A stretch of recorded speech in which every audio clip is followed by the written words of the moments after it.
and it just works. It just It works just out. works. I just turn up to the group and I say, "Oh, hey, is it all right if I literally say, okay, if I just wedge myself in here?" And they kind of slightly laugh and go like, "Yeah, sure."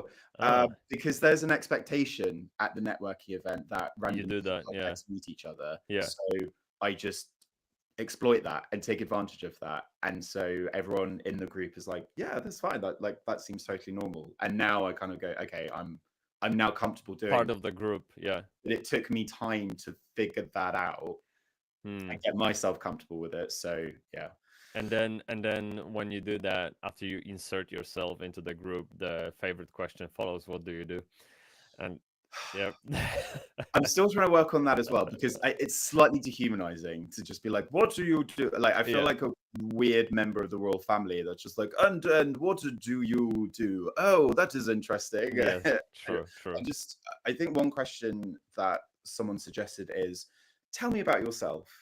Slightly higher level, and it invites you to be a bit more personal. But often someone will go, "Well, I'm the founder of," blah, blah, blah, and they talk about something like that's fine, because a lot Mm, of other people just feel comfortable with that. But I personally don't think there's a problem starting with that point. I think it's part of that initial small talk, that initial bridge the building, and chit then chat. when you find commonalities, you can go down the personal route. I think that's kind of normal, and I think that's fine. I It don't is. think like I think it force works with every relationship, but I mean, there's a it. spectrum to a relationship. You start as a stranger, and you might end up as a, I don't know, romantic relationship, right? There's like a spectrum of things, and Yeah, the yeah. further you go to the right, the more you share and more personal you get, the more comfortable you get. So Exactly. yeah, And you it's might circle back to the work thing. And it and might do. usually after the personal connection, they go like, "Hey, we should chat, like we should follow up," because they now want to work with you. Yeah, But initially, I think there's that kind of initial sort of elevator pitch and blah blah blah. But I think that's fine. You're just like leaning into it and you'll get both getting comfortable and then you'll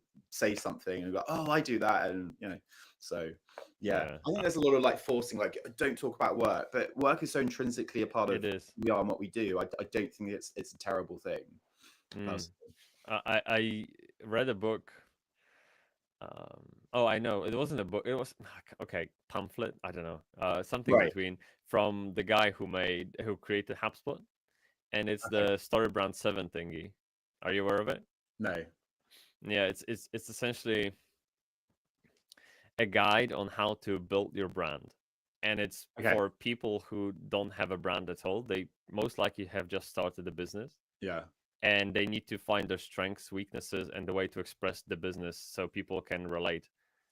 And the guy leads you on a path where you end up with this kind of like a paragraph, which sounds like a long thing, but it isn't really. It's more like 20 words. Okay. And in those 20 words, it includes who you work with, how you help them, why you help them. It's like this very packed paragraph. And he said to go out to networking events and introduce yourself with that paragraph to people after they ask you what you do Yeah. and listen to the reaction. It was quite neat, actually. Yeah.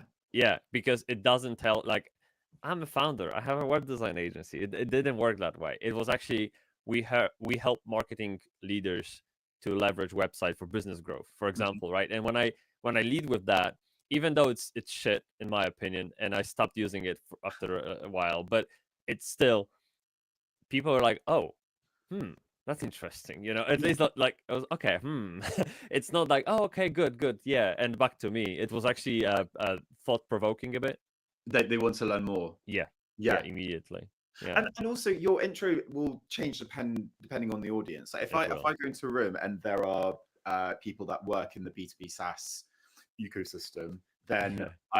I will be quite happy to be very specific about what I do. But if it's a kind of a very creative audience, then I probably have to step back a little bit and Hmm. give more context to what I do versus what they do versus others to kind of explain. And um, sometimes I'll be very kind of neutral or but kind of confident in what I'm saying, and other times I'll be a bit more British and self-deprecating.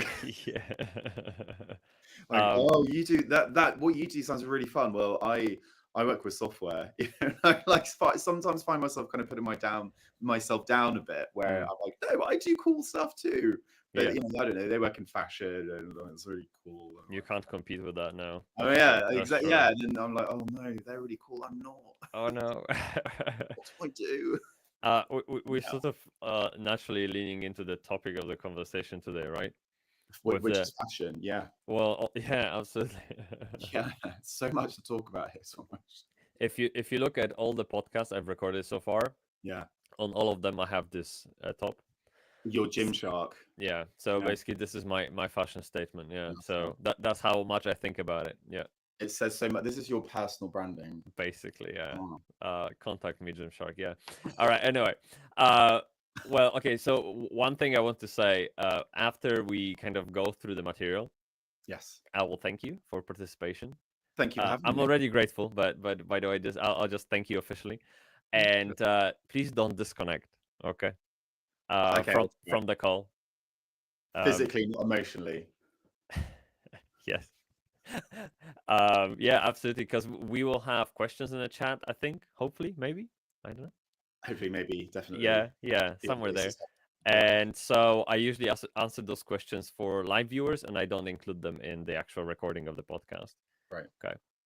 So yeah, but we've been live for 6 minutes already. I don't know, we're just kind of chatting and chilling, and I think where I wanted to start this conversation, I mean, it kind of started already, but Yes. uh, we are here for a particular reason, and that's to talk about positioning, messaging, and how to use that to build websites that convert, and Yes. how to target multiple personas for Mhm. larger brands, and Mhm. even how to inject humor right into all of that. Maybe well, you'll tell me if that's worth That's it. possible. Yeah, if that's possible. And so the first point I wanted to touch on, and that's very close to me because I mean I build websites, and Yeah. that was a bad networking event intro, by the way. Like, No, I love that. No, that what was do you do? I build websites. Okay, well done. But let's discuss maybe something about positioning first, and Yeah. messaging as well. How clear positioning and messaging can help B2B marketers to build websites that attract and convert the right audience. Mhm. What's the role of positioning in building high conversion websites? Just before I get into that, though, can I say you saying I build websites is actually a really good thing to say and start with, because very often I will see even early stage B2B SaaS companies leading with something so vague and nebulous and in the clouds and world changey. I was just at a tech conference, and I remember seeing this pitch from a startup, and it was, it was like 2-3 minutes long, and all the logos, all the social validation. You kind of think, oh, this is someone who's raising 2 million here. It's such an early stage, like they've clearly got big plans. But by the end of it, I had no idea what they did. I still didn't. I still to this day don't know what they do. Whereas the pictures that were kind of very quickly, we are climate accounting software. I'm like, great, already have an idea of your category. Brilliant, let's go. Well, I think there's spectrum to simplicity, and I feel like I'm being too simple with the messaging, because it essentially bring me down to the same level as commodity, and there's no difference to me and people on Upwork, for example. And in my head, I'm very different to those people. But when I say it, like, I built website, that's very generic. Of course. You're totally right that there's a spectrum. You go from talking about features all the way up to the kind of big outcomes that you help people change. You could turn around and say, I help companies grow faster. You go like, cool, all right, in a nutshell.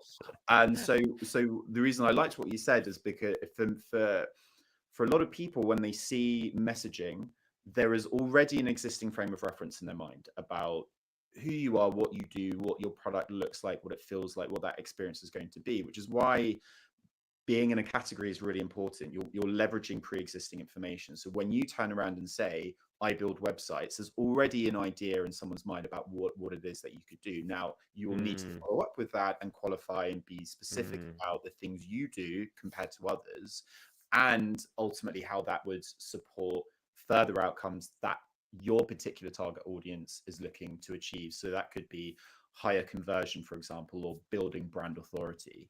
But if you start off with the outcome, which is I help companies grow faster, I help companies convert more, you're starting off in this place, which is like, okay, this is you're creating friction actually. And so in my mind, when I hear the outcome as the starting point, there's almost this subtle frustration of like, oh, no, that doesn't make sense to me. Tell me more quickly because I'm already getting bored.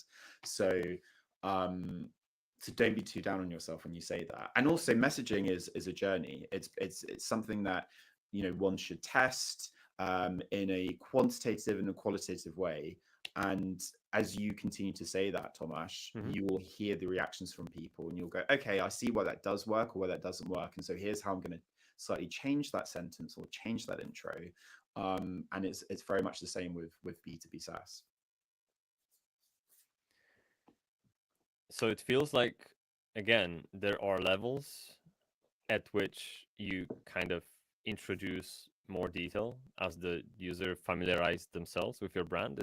Did I understand that correctly? So yeah, so the first touch point is not that, first of all, this is all we do. You can't overwhelm them that way, but also at the same time, you can't present them the outcome that is so far ahead that they can't even see the light in the tunnel. It's like somewhere there, like we all want revenue, okay? That's what makes business exist, and we all want money. That's fine, but like there's a huge chasm between I build websites and I make you money. Like you have to kind of tell them how to connect the two. Is that correct assumption? Yeah.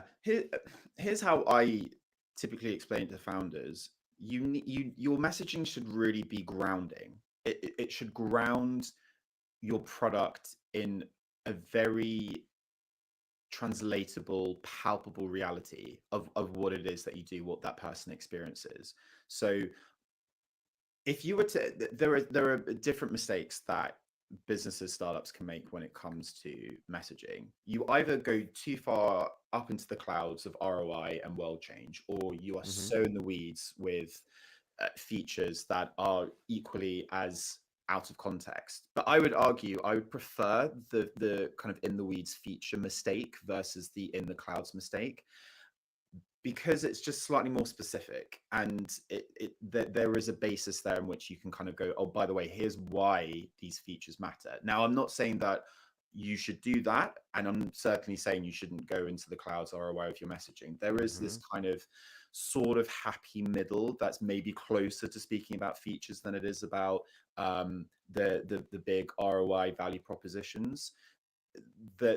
Talking about the capabilities of your product is essentially, what is it that your feature does that actually helps someone? So the capability of your website is that you can help businesses create virtual shop fronts that make it clear what services they offer to potential customers, as opposed to building websites or website as being the feature, or the really big outcome being to drive growth and reduce the sales cycle, whatever.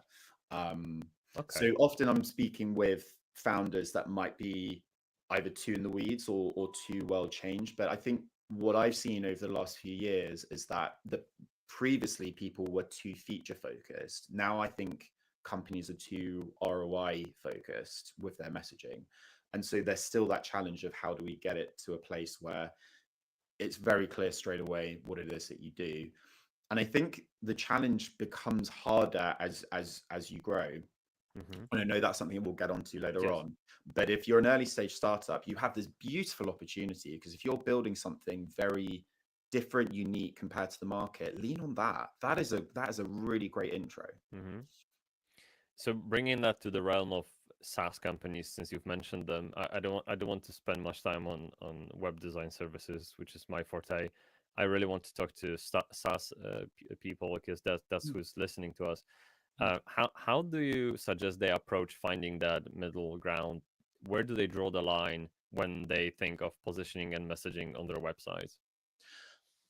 Yeah, so can I actually just make a really interesting point there? Because you kind of talked about, you know, like we don't want to talk too much about web design and whatever. I think it's sometimes downplayed more than it should be for B2B SaaS companies. And I think there's a really interesting opportunity for product marketing and product positioning to really influence and guide some of that design work, because there is this nice jump off point from product positioning to brand positioning. So if you think about product positioning being, who is your ICP? What are the use cases you're solving for specific segments? What problems are you solving? How are you different from competitors in the marketplace? What's your category?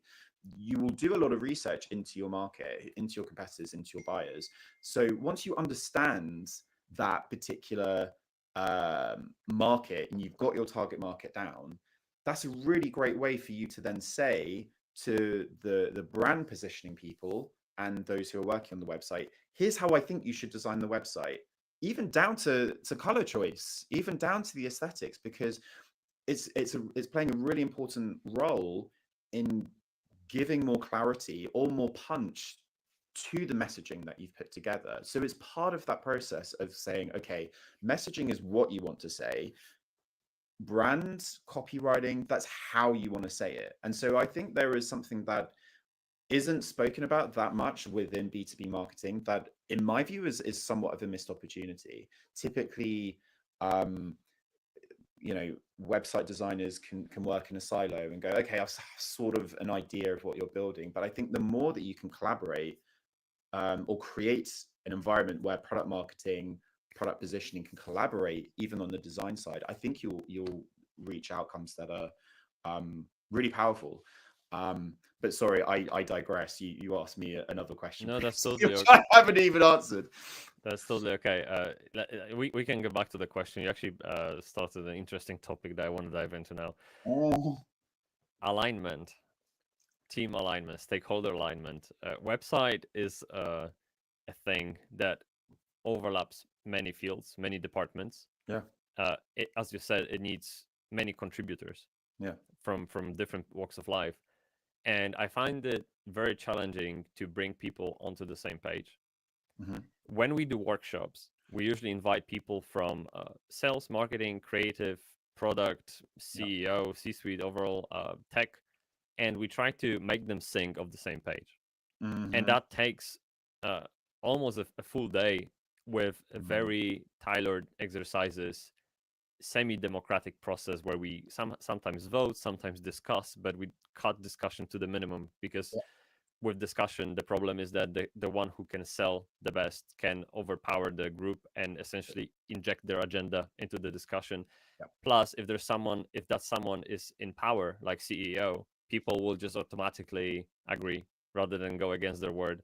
So it's a tough cookie to bite. And I was wondering if you have any ways to make people see the same way when it comes to positioning and messaging.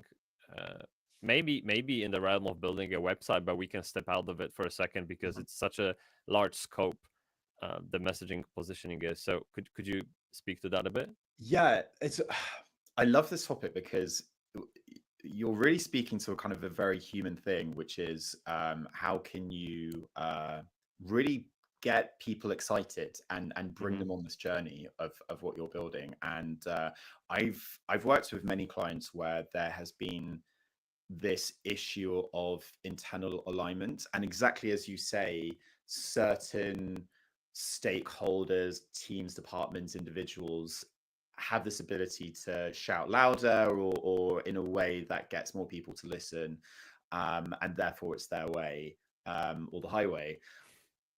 I think so firstly, when it comes to things like workshops, we do initially to gather everyone's ideas and thoughts, but also it is a way of, for the first time, bringing different voices together and seeing what the reaction is when others hear those different opinions. So it is quite interesting, but we deliberately try and keep workshops, I think you alluded to as well, to a core 3 to 5 people maximum, because as soon as you start getting 10, 11, 12 people, it actually can feel intimidating for some of those participants who actually can encourage them not to speak up, even if they're all senior.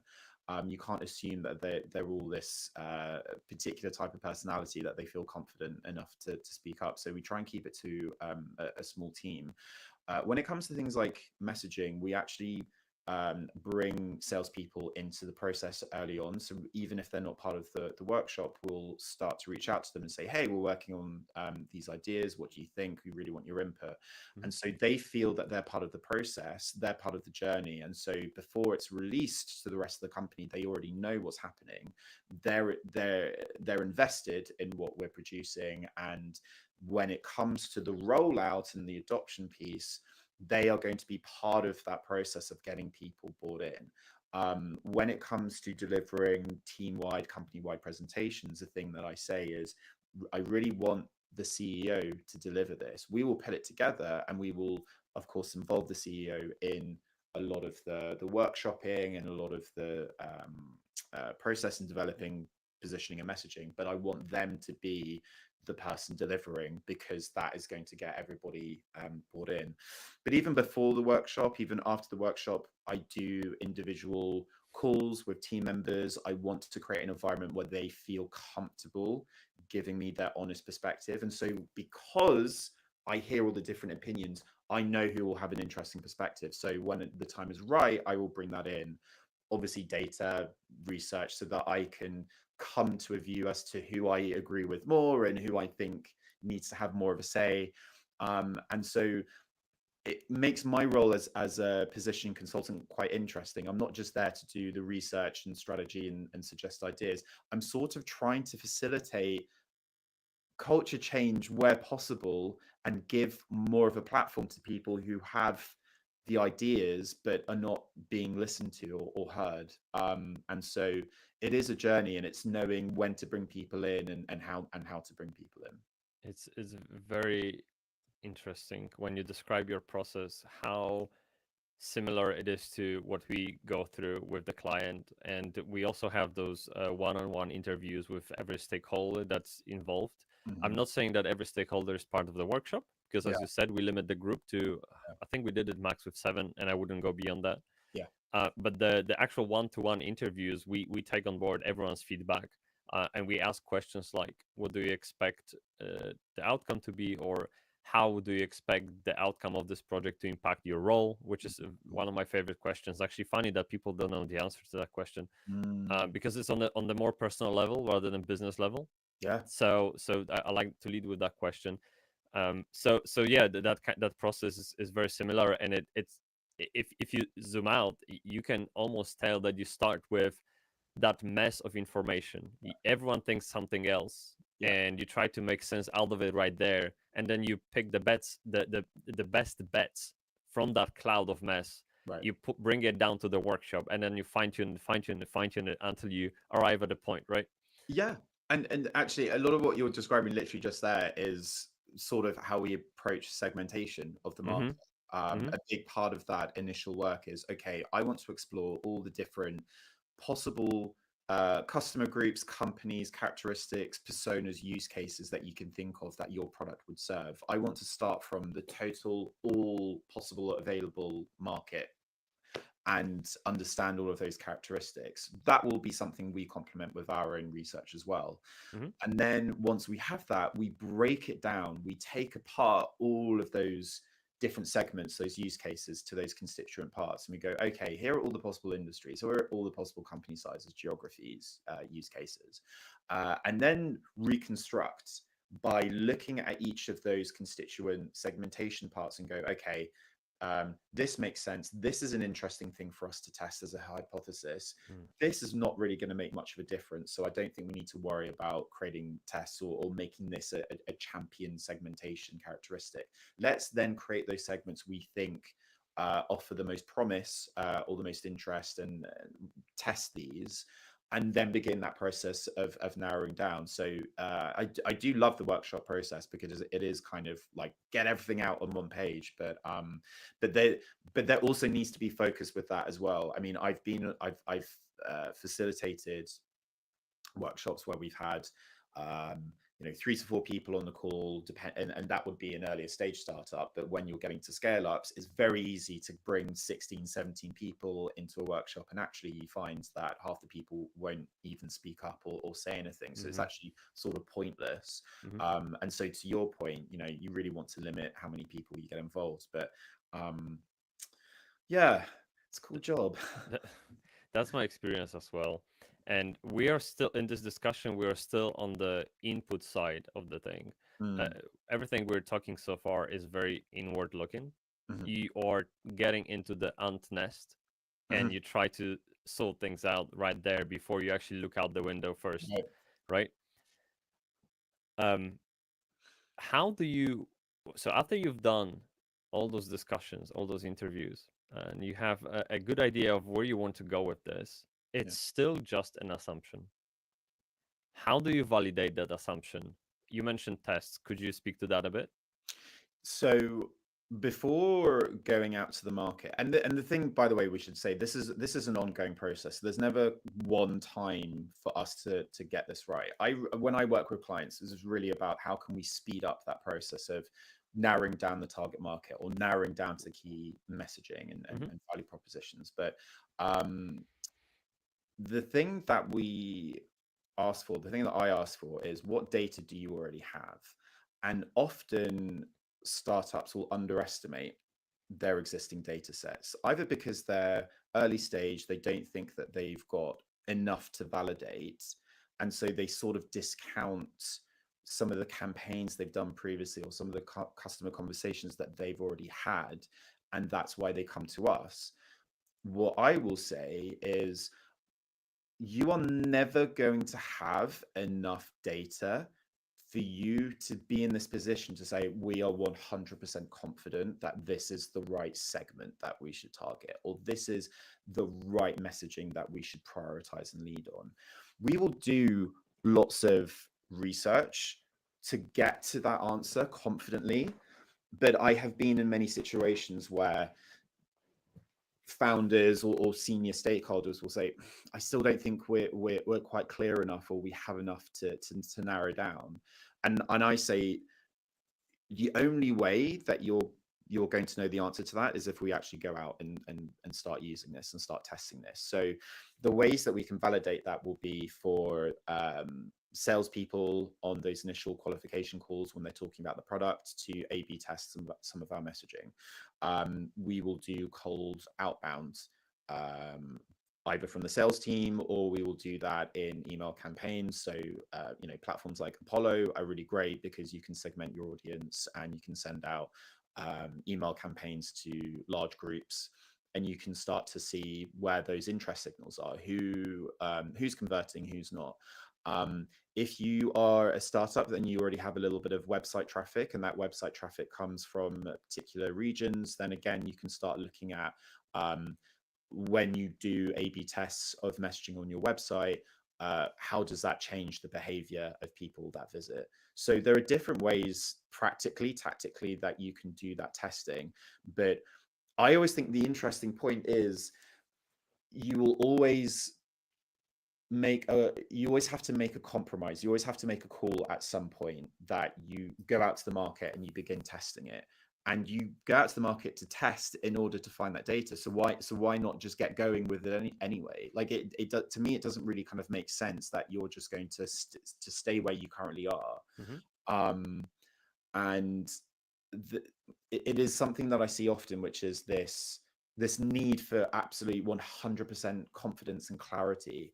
And so the validation thing that you ask about, Tomasz, is interesting because ultimately it's about data, and it's getting data to back up or test hypotheses. You might have an idea of where you think something's going to go, but for product marketers, we really should leave that assumption baggage at the door. And sometimes that data can tell us something different. I've been working on a project very recently where we had, personally, a pretty strong conviction that there is this partnership channel go-to-market opportunity, but actually the client turns around and said, "Oh, sorry, we just remembered. We actually did a campaign on this 2 years ago, and actually it failed miserably." And so there are still some things that we want to figure out with that and say, okay, is that because of timing? But was that because the messaging was off? Actually, were you reaching out to the wrong partners? So there still could be reasons why our assumption that actually this could be a potential good opportunity or go-to-market channel is a good one. And when you tested it, there are reasons why it didn't work, or the data that they have, which is sort of dated, was from a couple of years ago, actually still stacks up and actually says, what, that isn't a channel.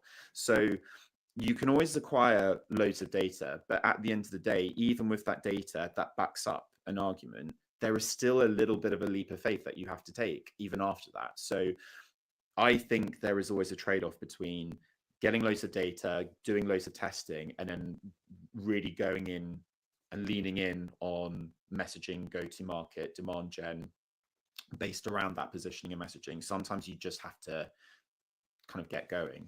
Otherwise, you're waiting another 6 to 12 months to just feel a bit more confident. And will you be confident enough even at that point? It the way you describe it and how I see it,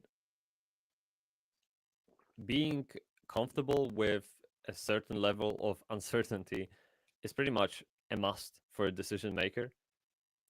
And the more you want to know, the more it's going to cost you. And the 100% certainty is almost unachievable. It's just like, imagine the cost of census being 100% accurate. Yeah. It's just like you pretty much can't do it. Like, this is just impossible. All right. So if you think of uncertainty as a graph, one axis is the uncertainty, the other one is cost of reducing that uncertainty. When you know nothing, almost anything will tell you something. Even your gut, even your experience is very valuable at this point. Just do something and see what comes out of it.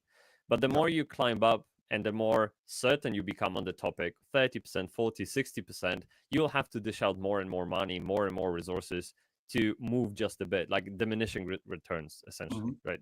That's about it, right? Totally.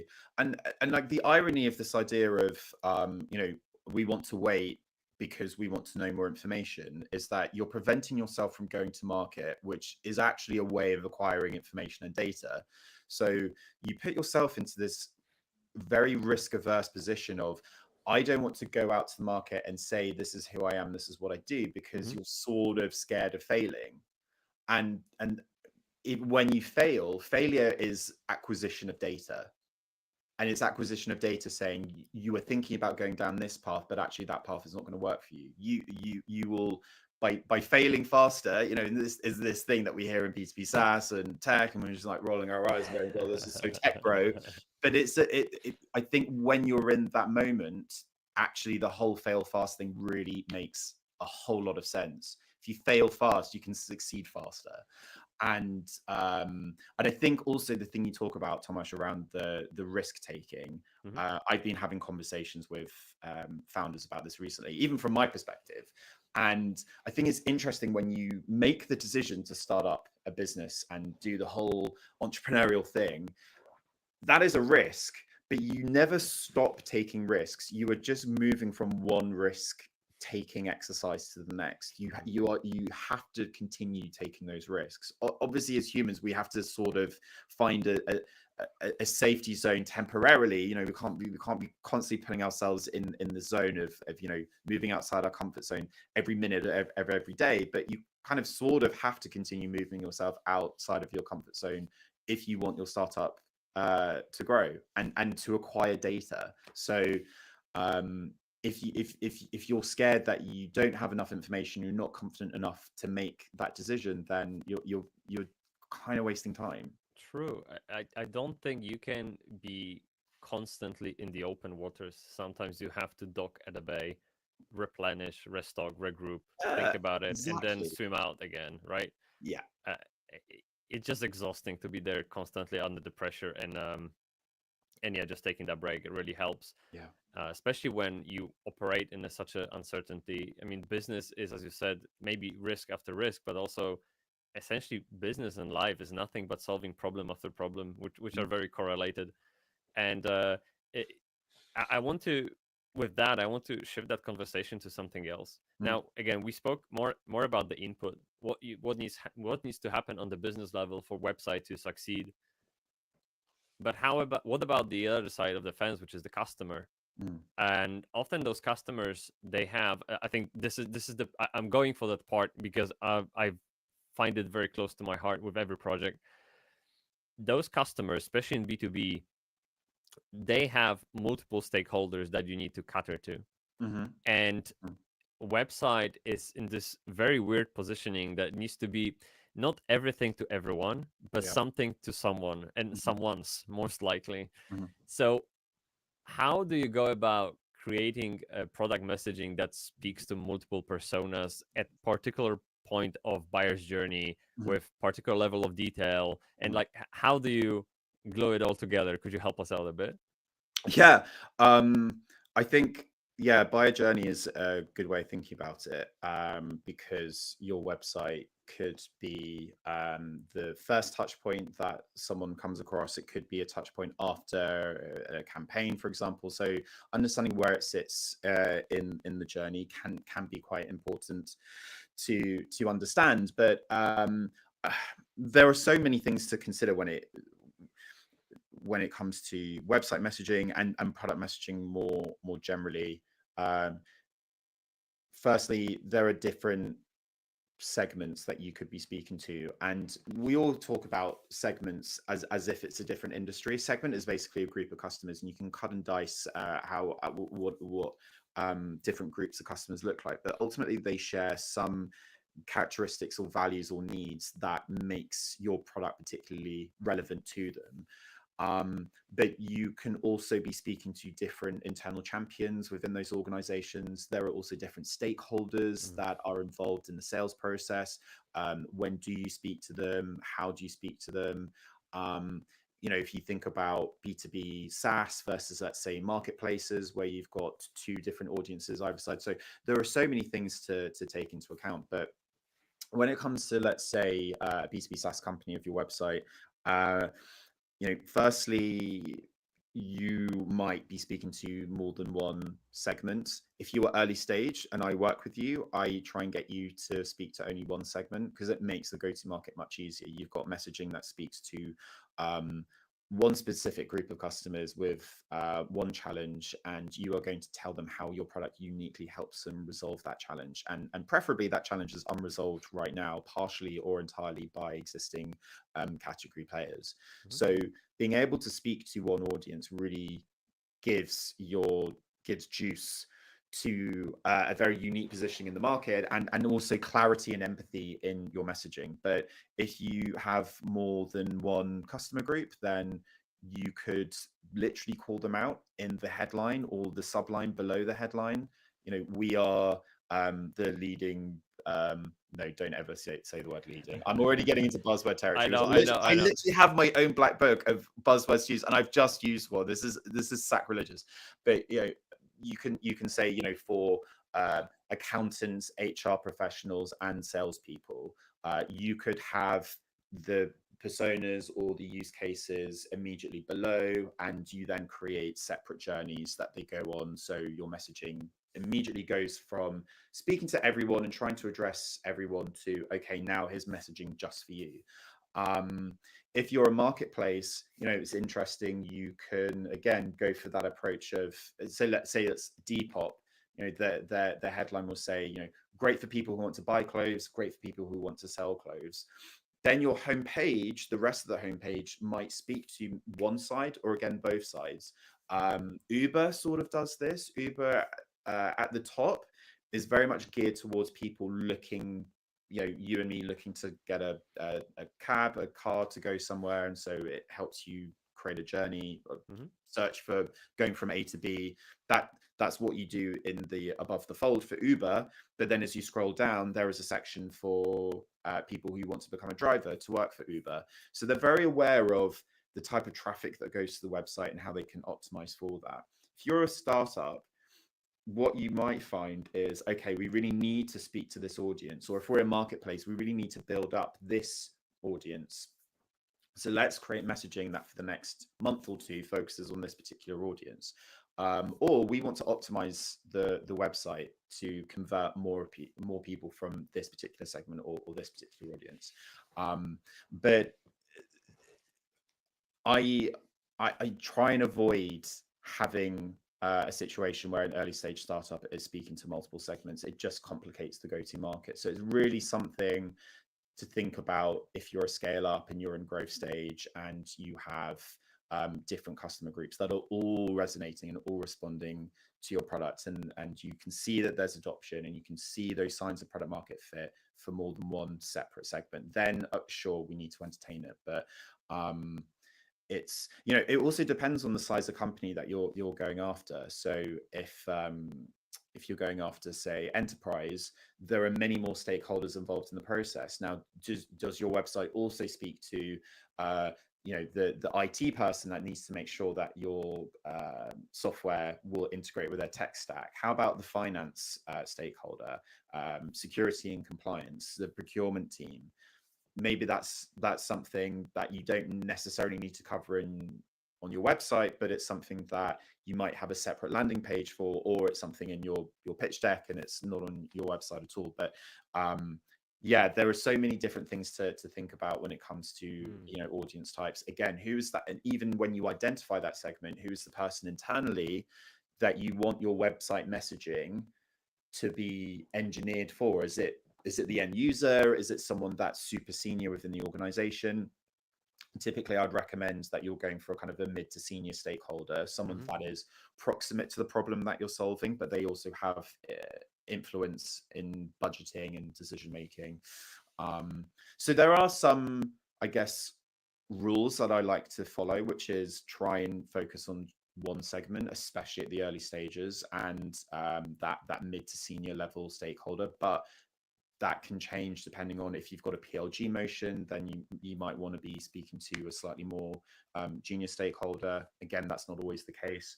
So it's what I enjoy about messaging, is that you've got frameworks and I've got certain rules that I like to follow, but actually some of those things are challenged depending on industry, company. Every scenario is different. Yeah, I was gonna bring Uber into this conversation sooner or later, and I'm glad you did it.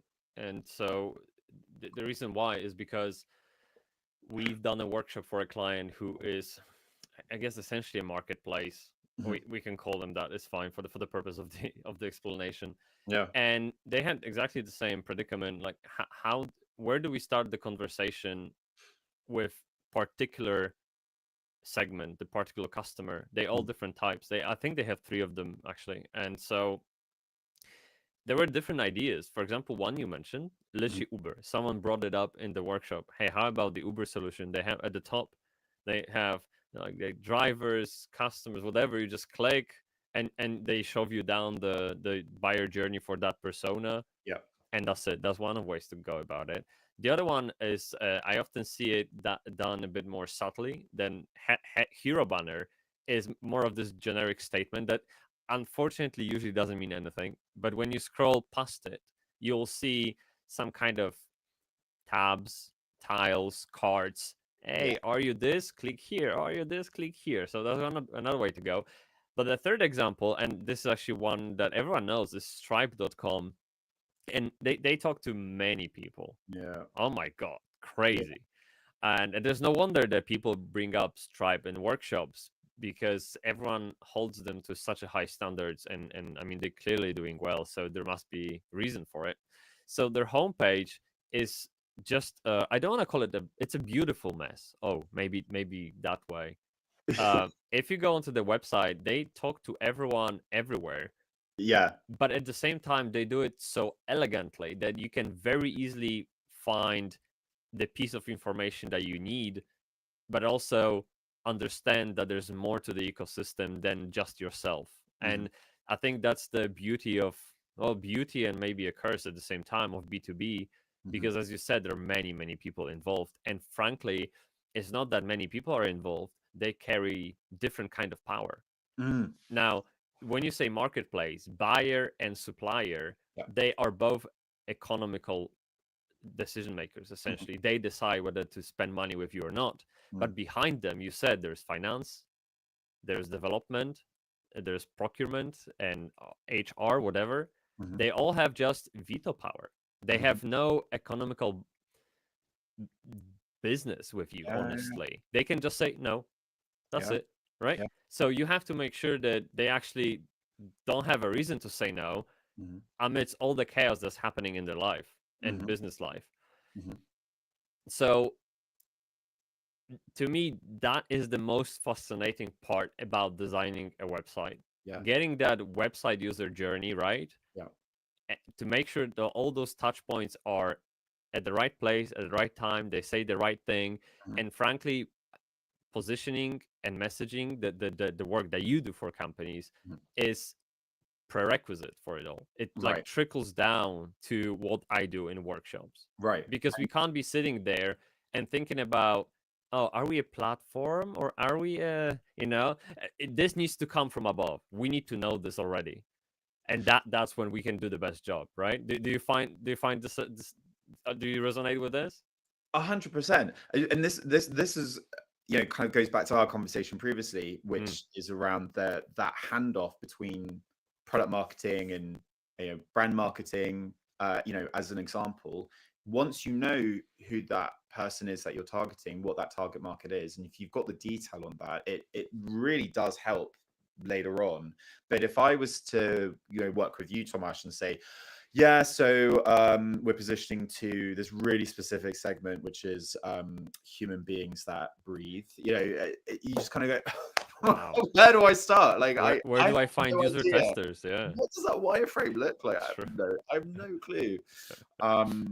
So yeah, the positioning thing is super important. I think also that handoff between the different parts of that positioning and messaging process is really important as well. So being clear on positioning, actually being very distinct from messaging. Positioning is really about narrowing down on the market that you're targeting, and how you want to sit within that market. Hmm. What is that unique space you want to occupy? Messaging is then, what is it you want to communicate about your product to that market you've already defined within positioning? And then the copywriting and the brand piece and the website development, that comes into the final phase, which is, okay, who you're speaking to and what you want to say, but how do you want to say it? And the more that work has been done previously, the more that you can really focus on making the correct creative decisions. I agree. No, 100%. It reminds me of my early days as a freelancer, where people would come for a website design, and they wouldn't even have a logo, and they would just kind of expect a website designer to build a logo for them. Yeah.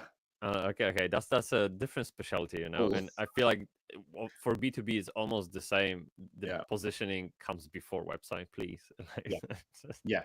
yeah. Exactly. Uh, Yeah. you mentioned one. I guess it's a common pitfall that startups do, and that they try to focus on too many audiences, right? And it's almost better for them to double down on one, uh, get some get some kind of ground in there, and then expand to different verticals or horizontals, whatever they want to do next from there. But they need to have that stronghold, that position that they can sort of jump off of, right? Are there any other mistakes that B2B SaaS startups make in terms of positioning, something that they could avoid, especially as they scale? So I'd love to go into a bit more detail just on that one, firstly, before even going into the others. Yes, sure. It's something founders will often say is, the great thing about our product is that everyone can use it, everyone gets value from it, and Yeah. you just see the kind of product marketer going like, Yeah. no, the kind of Yeah. cortisol levels just spike immediately. You're like, that's like the worst thing for go-to-market. If you're an early stage startup, you have limited resources, you don't have many people in your sales and marketing team, so you physically can't go out and target everyone. If you're targeting people that have completely different use cases and different needs and challenges, where there are different competitors, then you can't speak to all of that.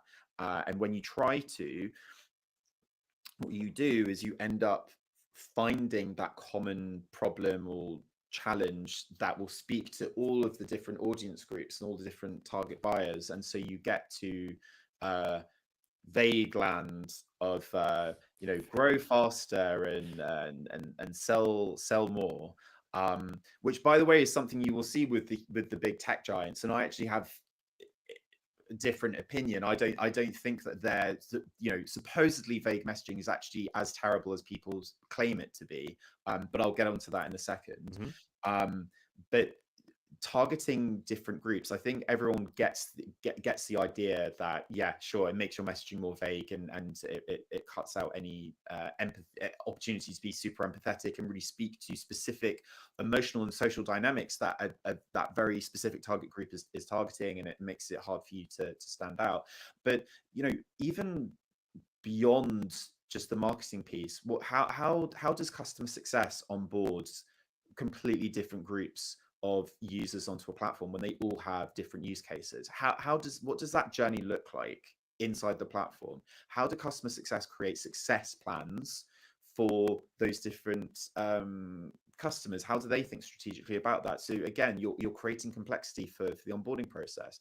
That makes it harder for everyone to reach value quicker, which then creates challenges for adoption, which ultimately creates challenges for product market fit. Because you know, one of the key signals for PMF is not how many clients you close, or how much revenue you've got coming in, but it's, have you got clients that are renewing and are actually looking to use your product even more? They want more users onboarded. That for me, that's a key point, that you've figured out the problem segment fit, you figured out the message market fit because they're resonating with your messaging, they're using your product, and actually they want to use it more.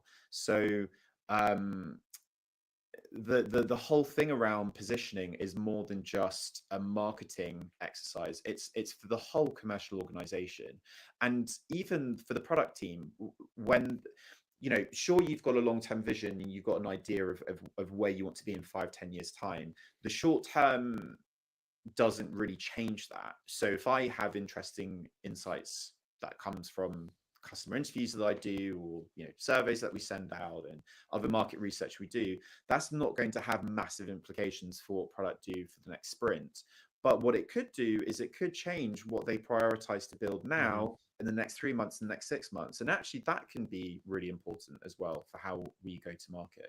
So positioning to a very specific audience for early stage is just, it's just an obvious thing. Why add complexity for your go-to market, for your commercial team, where you just don't need to? Sure, you can think about a target market where, you know, the opportunities is in the billions, but when you're only going to take a tiny percentage of that, why focus on a huge market when you could focus on a smaller market that's still really big and is just easier? Yeah, 100%. And just to make it absolutely clear, we're not trying to shoot down any overly eager founders out there. We appreciate how your product does all those wonderful Yes. things for everyone, and it's just that at the early stages, you have to take odds which are in your favor, and that means choosing market segment that is most likely to convert, Yes. just to get you off the ground. Yeah. So that's all it takes. And yes, you can be a CRM. I mean, everyone uses CRM-ish, right? Maybe apart from some, you know, old timers, but other than that, everyone's on the CRM one kind of another. But very lately, I've seen a few CRMs that are just for agencies or just for manufacturing industry. Like, they would niche down just to get hold of something so they can grow from there. Yeah, And exactly. I think this is what you were getting at, right? Yeah, it's just there's no need to target a huge market when a smaller portion of that market is still sizable, and compared to the resource that you have available to target, convert, onboard, and manage those customers. So those opportunities can come later. And you know, you brought up Stripe. Stripe's a great example of how you reposition. You reposition over time. Positioning is not a one done thing that you stick to forever. In the early stages, you will end up repositioning quite often, depending on new product features that you're releasing and how you respond to new competitors and competitor developments. There could be new laws and regulations. There could be cultural shifts, value shifts among your target audience as well. Their needs will change. But, you know, even if we assume some of those moving parts stay the same, your product is always going to be changing, and you're going to be building more stuff as you reach in the long term towards that vision that you have to Hmm. create this huge disruption for your category and your industry. So Stripe started off as simple online payments for developers. They really specifically called out developers. They said, look, it's really cumbersome, it's really difficult for you to set up payments for your online store, your e-commerce. Here's a way of making it easy. Then it was websites and on desktop and mobile. Then they became the leader in online payments. Then it became a bigger thing around helping online e-commerce businesses grow faster and scale. Then it became financial infrastructure for online businesses. Then it became financial infrastructure for all businesses. And I think like the latest headline is financial, because I Payment infrastructure, I think something with. financial infrastructure to grow your revenue. I mean, it's so big, but sure, that's fine because it's Stripe, right? And Yeah.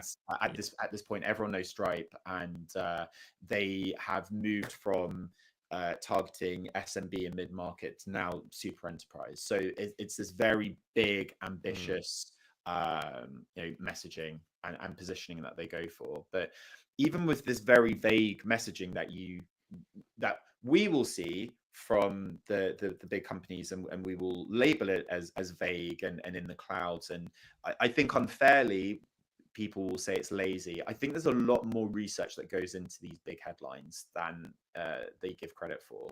The big tech giants, I mean, if you look at, say, Salesforce, we spoke about this Oh yeah, let previously. me bring them up too. Yeah, there we go. So Salesforce is grow faster on Salesforce, and then you go to HubSpot and it's grow better with HubSpot. So you're growing faster or better Exactly. or more nicely, and you think, oh, this is just, God, they're out of ideas. But actually, there are probably very specific insights that they're speaking to. These are companies that they're targeting that want a safe option to go with. Who is the safest option in this category? And I want safety. I need trust. I need to know that we're going to integrate this new software that actually is going to work for our company.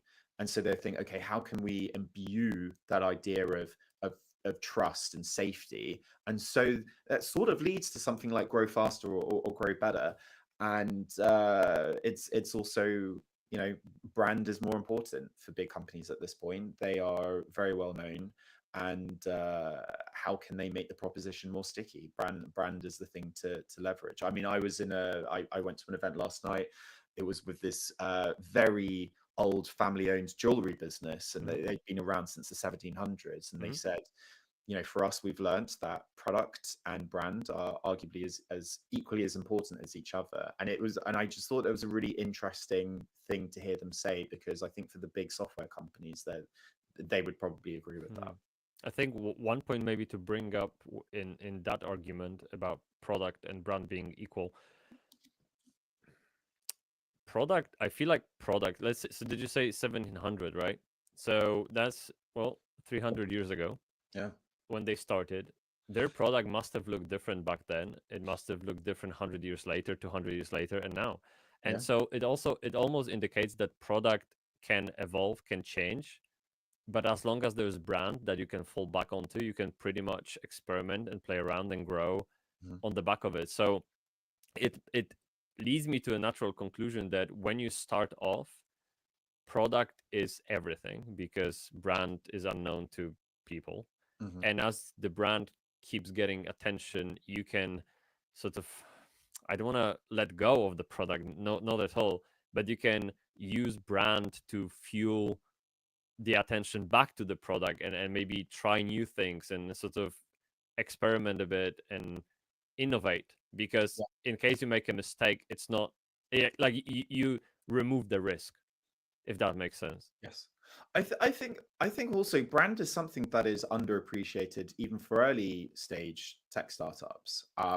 The I mean, look, if you're introducing new software to a market, then of course clarity is really important. You want to reduce the time it takes for someone visiting your website to understand what it is that you do, 100%. Mhm. But that doesn't mean that brand needs to be neglected as well. It is a really important part of the subconscious buyer journey. It creates trust. It creates an emotional connection. If you think about product positioning as really talking about the specifics of the pain points and challenges you're solving, brand is that emotional connection. It's that emotional message. And that's not something you have to wait to get big to start caring about. That's not to say you should invest 50% of your marketing budget, um, as a 10-person pre-seed SaaS company into brands. Mm-hmm. But there are ways that you can bring it in. What's your tone of voice in your copy that, again, it gives clarity to your message, but is there a personality that will resonate with that specific audience? The work that I do, researching customers, jobs to be done, speaking to the market, I will also get an idea of what that customer is like, and there will be certain types of messaging that they will connect better with. Are there concepts or ideas or words that are very nuanced and esoteric and understandable to a specific audience? Again, that is something that you should bring in, and product marketing will say if there are specific phrases that you hear customers using, again, incorporate that into your messaging. But even in terms of the character or the personality of that messaging, is there a way that you can create it that makes it more familiar for your specific target audience? So again, there is this really nice opportunity as an early stage startup to think very specifically about creating an intentional brand, as well as your product positioning, that resonates with your specific audience. As you grow, that's another challenge. How do you have a brand that then starts to speak to more audiences? And it's actually a similar challenge to how do you develop messaging that speaks to a growing target market and a growing target audience as you grow as a company, launch new products, etc.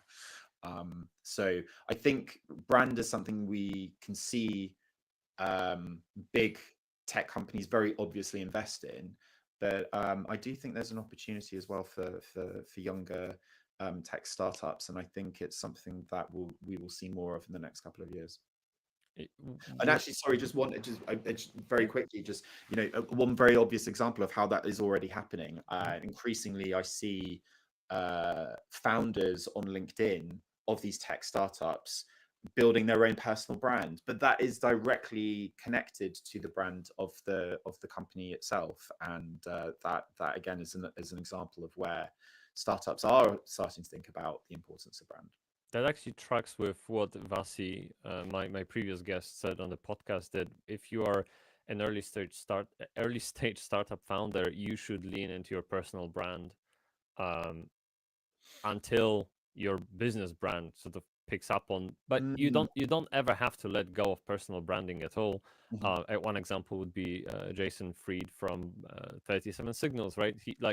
I listened to their podcast a while ago. Rework, I think, is the name of their podcast, and he said that he actually notices a dip in sales when they stop posting on LinkedIn because they took a hiatus for a month.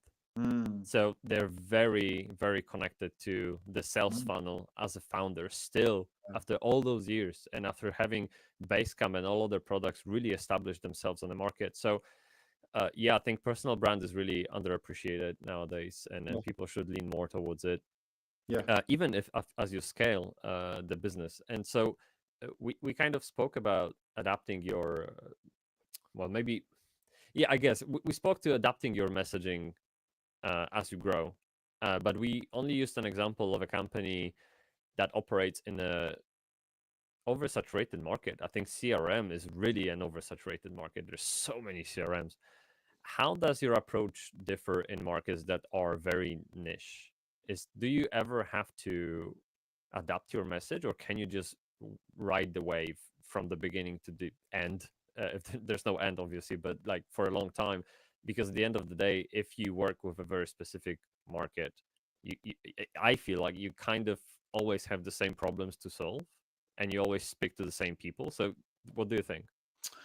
I think before we even talk about messaging for companies in a niche market or very established markets, again, this comes back to your positioning strategy. So I've worked with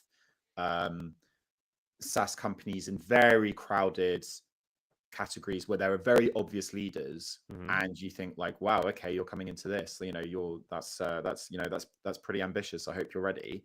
I've also worked with SaaS companies that are creating new categories, and creating a new category is very challenging because you are much lower down on that problem awareness curve. So there is more work you need to do to educate someone to say, by the way, you actually have this problem. This thing that you've done, or you do, and you assume it's fine, or you assume that's kind of how it has to be. It doesn't have to be that way.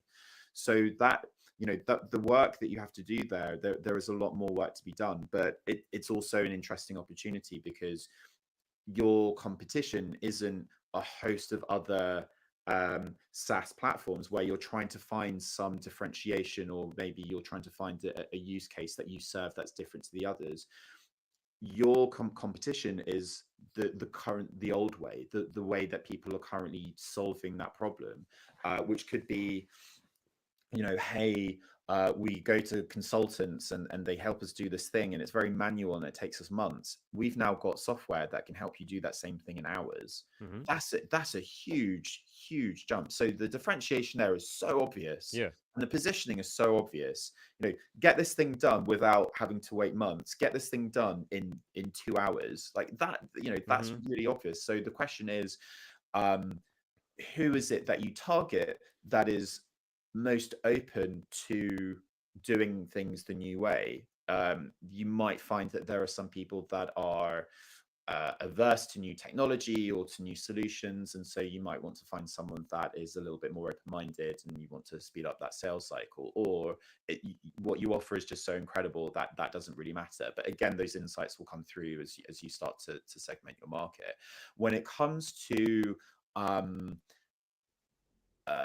a SaaS business in a far more established category, the differentiation is more important. And so who you then position yourself against is really important. Are you positioning yourself against the whole category? Are you positioning yourself against a group of tools or a type of tool? Or are you positioning yourself against a very specific competitor? And you might not call out that competitor, but you kind of imply what that competitor does and what the shortfalls are of that competitor. You bring up CRM, which is a really interesting one, because I've been speaking about this recently. I think CRM is very ripe for I really hate using this word, but for disruption. Okay. Yep. Salesforce has been around for a very, very long time. They are very clearly the market leader. They invented CRM. But the UI UX, it hasn't really changed a huge amount for a long time. I'm not sure. I mean, I haven't used Salesforce for a while, but I don't know if they've jumped on the AI bandwagon. Are there certain segments that feel that Salesforce isn't for them? If you're an SMB, Salesforce is probably not the obvious choice. So how can these new CRM entrants focus on the SMB segment, really build up a customer base, then start to go mid-market, and then from mid-market they can begin moving into enterprise, which, by the way, gets me onto a slightly separate topic that I won't go down this tangent, but thinking about positioning and messaging, the sales journey for SMB versus mid-market versus enterprise is very different. And usually I say to any founder that says, hey, we're targeting enterprise, I'm like, you're a pre-seed startup and you're going for enterprise. As I hope you have a lot of runway for those long sales cycles and how complex those sales cycles are. Fair. But so for a category like CRM, I would also say accounting software is very ripe for disruption as well. And I'm excited to see players coming through that says, actually, I use a Xero, for example, and Xero is cool, but I think there's opportunity for Xero to be much better, and I'm excited for accountancy platforms to come through that says, yeah, we're going to take some of the work off of your plate, where you don't have to do all these manual reconciliations of payments. All of this is done for you.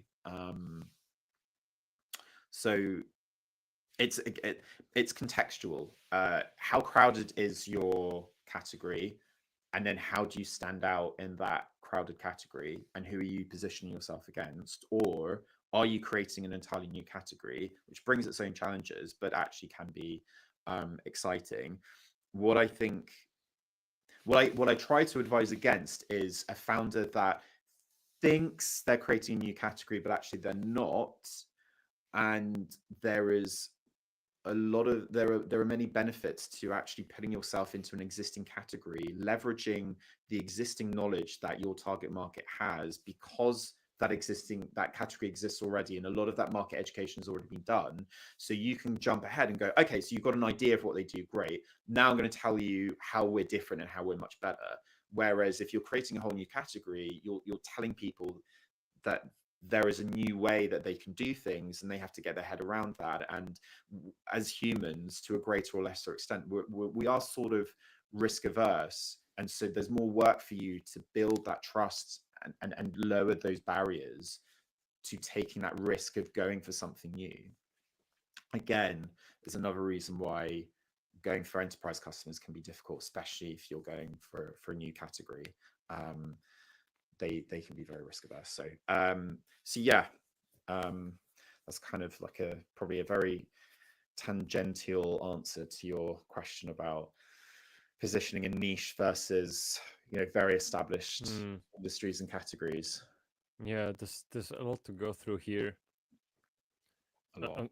I'm just thinking. Yeah, I was thinking that you were talking, trying to sort of absorb everything that you've said, and it almost feels like the. Okay, let me try the other way. So one market that I observe very closely, even though I really don't care that much about that market, is finance. Apart from my personal finance, then I mean, What's a finance have to do to you? Yeah, it is what it is. But banks are my favorite entertainment, I guess, to observe how they react to so-called disruptors. Yeah. Right? You have Monzo, you have Starling Bank. I mean, those little companies, I mean, they're really tiny in comparison to Barclays and all of that. How they can come in and just blow everything up is just great. And I absolutely love those companies. I'm a customer of Starling myself, and I really appreciate how they manage to do it and just come in and shake the world. And CRM, I feel like you are right about the industry just awaiting someone to come in and just bring mayhem. And the reason why I say this is pretty much HubSpot, Salesforce, like, who cares which one you choose? It's pretty much the same, dude. Like, there's some changes to the interface, but they all have contacts, they all have companies, they all have workflows, attributions, tracking for websites. Like, this is all the same. Yeah. So it's all about maybe branding, some affiliation, maybe, I don't know, training, internal training that some people had that you don't have to dish out if you chose the other provider. One thing that I found when I was searching for a CRM myself was I can't remember the name of the company. I'm really sorry, but I love their approach. Is they give you a blank canvas and you build CRM yourself. Right. And I know people just immediately turn off when they hear that, but I am the software engineer in the background. I'm a nerd. Yeah. And I absolutely love solutions like this because all I see is just opportunities. Yeah. And I love so to be honest, completely honest with you, the building. So when you build a thing with Lego blocks, the building of it I enjoy, but when I build it, I can leave it alone and give it to someone else. Yeah. And when you give me a CRM like canvas that I can put blocks together for myself, that's fun part. Right. But then using it later, okay, you do it for me. Okay, thank you. I'm just gonna delegate to someone. So I wish I don't know what's the conclusion here, but basically where we're getting at is essentially that there is a room for new startups in every space, whether it's oversaturated or not. Yeah. It just depends on the strategy, positioning, how you describe yourself, and what kind of customer you go for.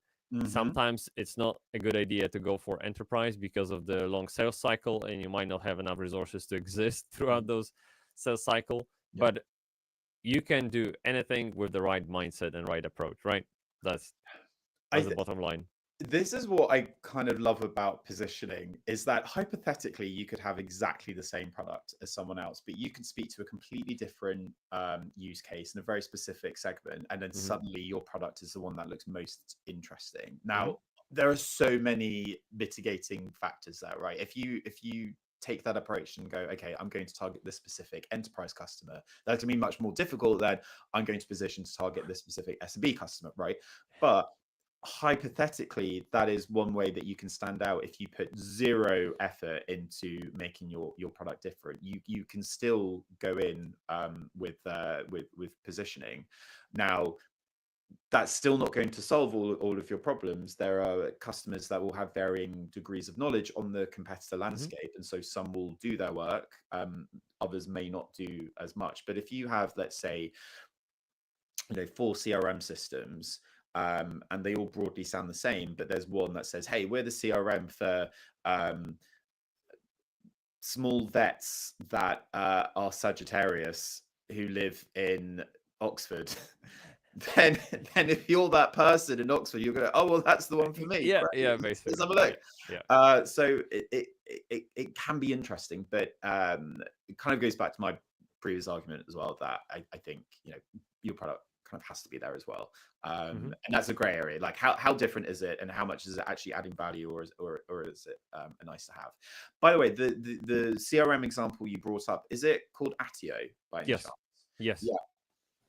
I think Attio is really interesting, and I think what they're building is really cool. And there's clearly a lot of momentum behind them. They will take, I think they will take the approach of focusing now on SMB and mid-market, and will eventually start making their way up to enterprise later on. But that's an example of how you can disrupt a very established category. Something like CRM, it takes time for that opening to appear. I'm not sure that opening would have been there 5 years ago, but you sort of need a gap to open up between what the existing capabilities are of those market leaders, what customers exist that feel somewhat unserved or unresolved by all of the capabilities of those platforms, and also what technology now exists in order for you to build something. And I think for Attio and for the other disruptors in CRM, there has been this kind of meeting, if you like, of those factors.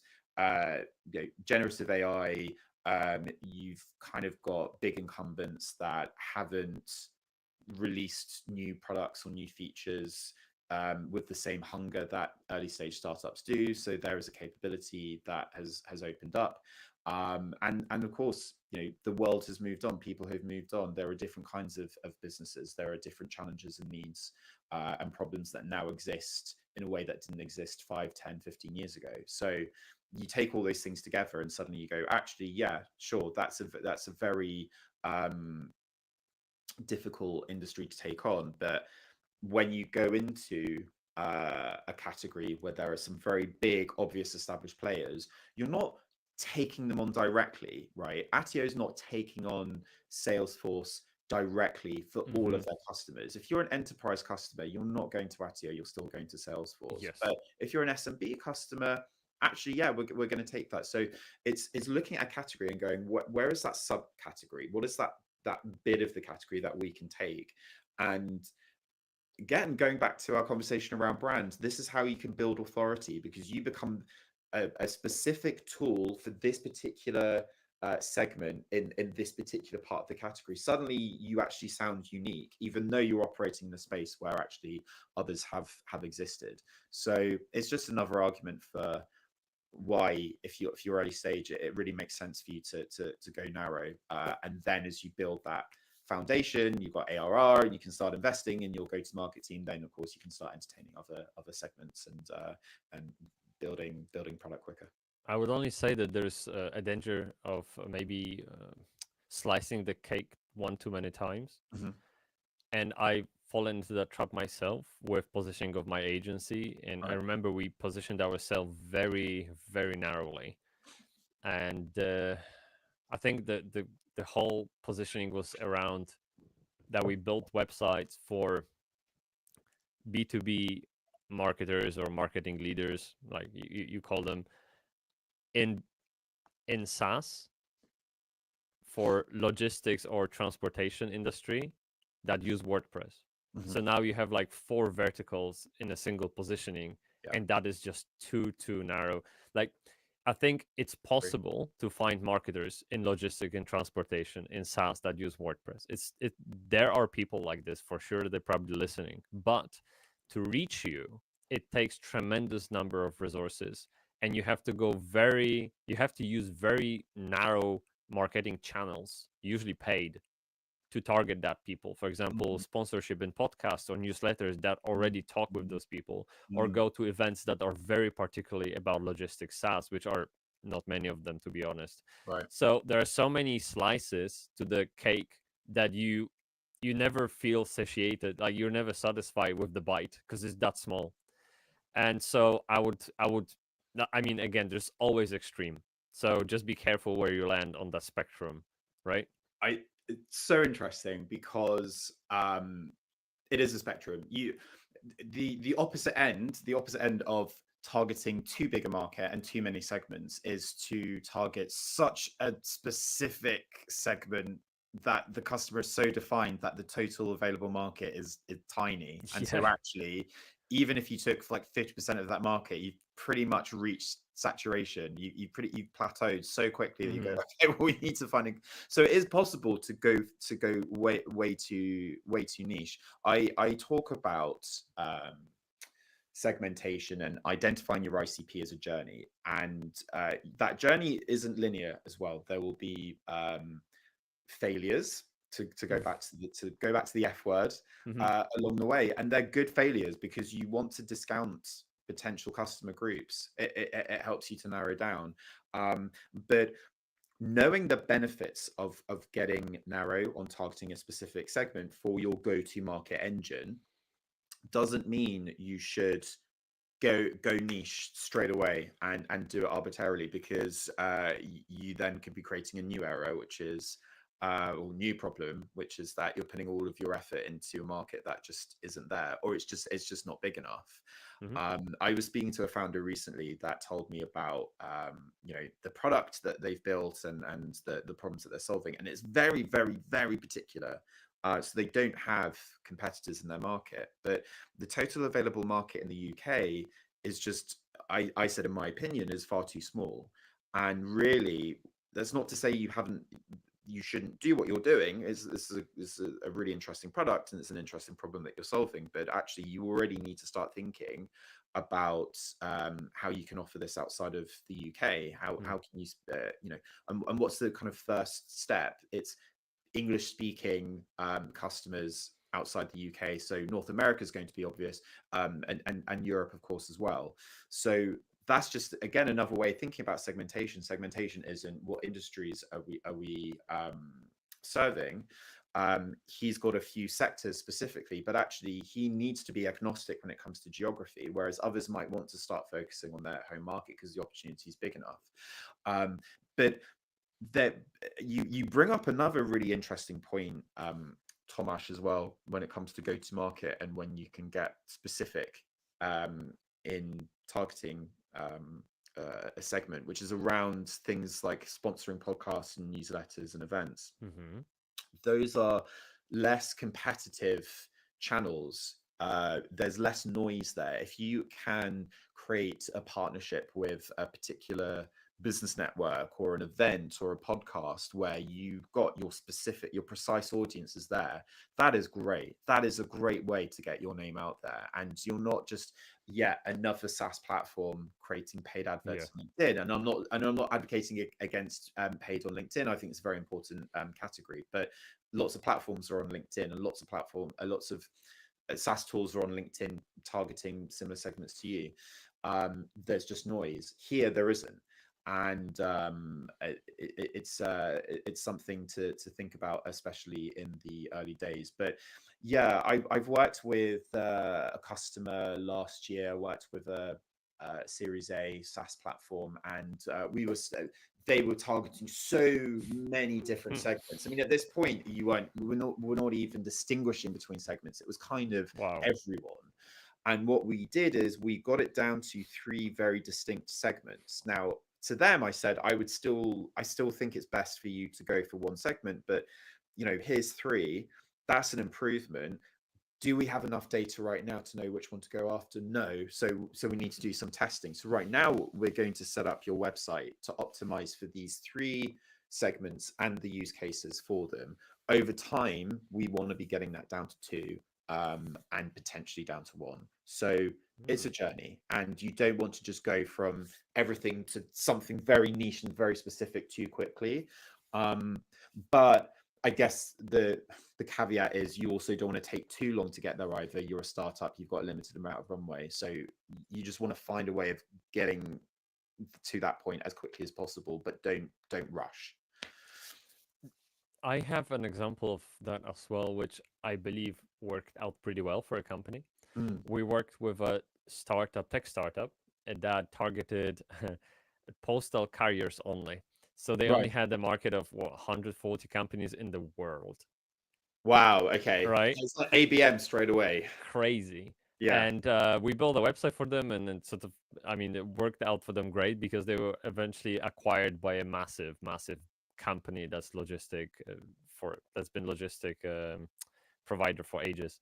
Yeah. And so I think maybe sometimes when you go down for a very specific market and it's extremely sustainable for you, still, like, you don't put yourself in danger of going out of business, but you go for the very narrow niche market, you do well by them, and then you eventually get noticed by someone larger, and they want that piece of market, but you've already conquered it, so they're just gonna acquire you, right? So, I mean, as long as it's viable, go for it. But be careful to not overdo it one way or another. Is I think that's the way to sum up. Have you got any? So we spoke about theory quite a lot. Have you got any, like, frameworks and tools that people could use to help them kick off their positioning messaging journey? Anything you use for yourself? Yeah, so with positioning, there are key attributes that you really want to be thinking about. And there are kind of various leaders in positioning that have created frameworks and templates and approaches. April Dunford, for example, is brilliant. And there's a book called Obviously Awesome. Oh yeah, we all know that. Yeah. So, firstly, who are your competitors in your space, and understanding what they do, and how you can stand out from those competitors. What are your product features? Focusing really on your unique product features, because, as I said, hypothetically you can position the same product in a different way, but it's better if you're positioning a different product. So what are the unique features and capabilities? So feature, the thing your product does. Capability, what can a user do with that feature that's really cool. Once you've listed out all of that, then take it to the next stage and identify what are the benefits that you offer. So can you do something much faster? Is it something that's automated and less manual, for instance? Talk about the benefits, talk about the value.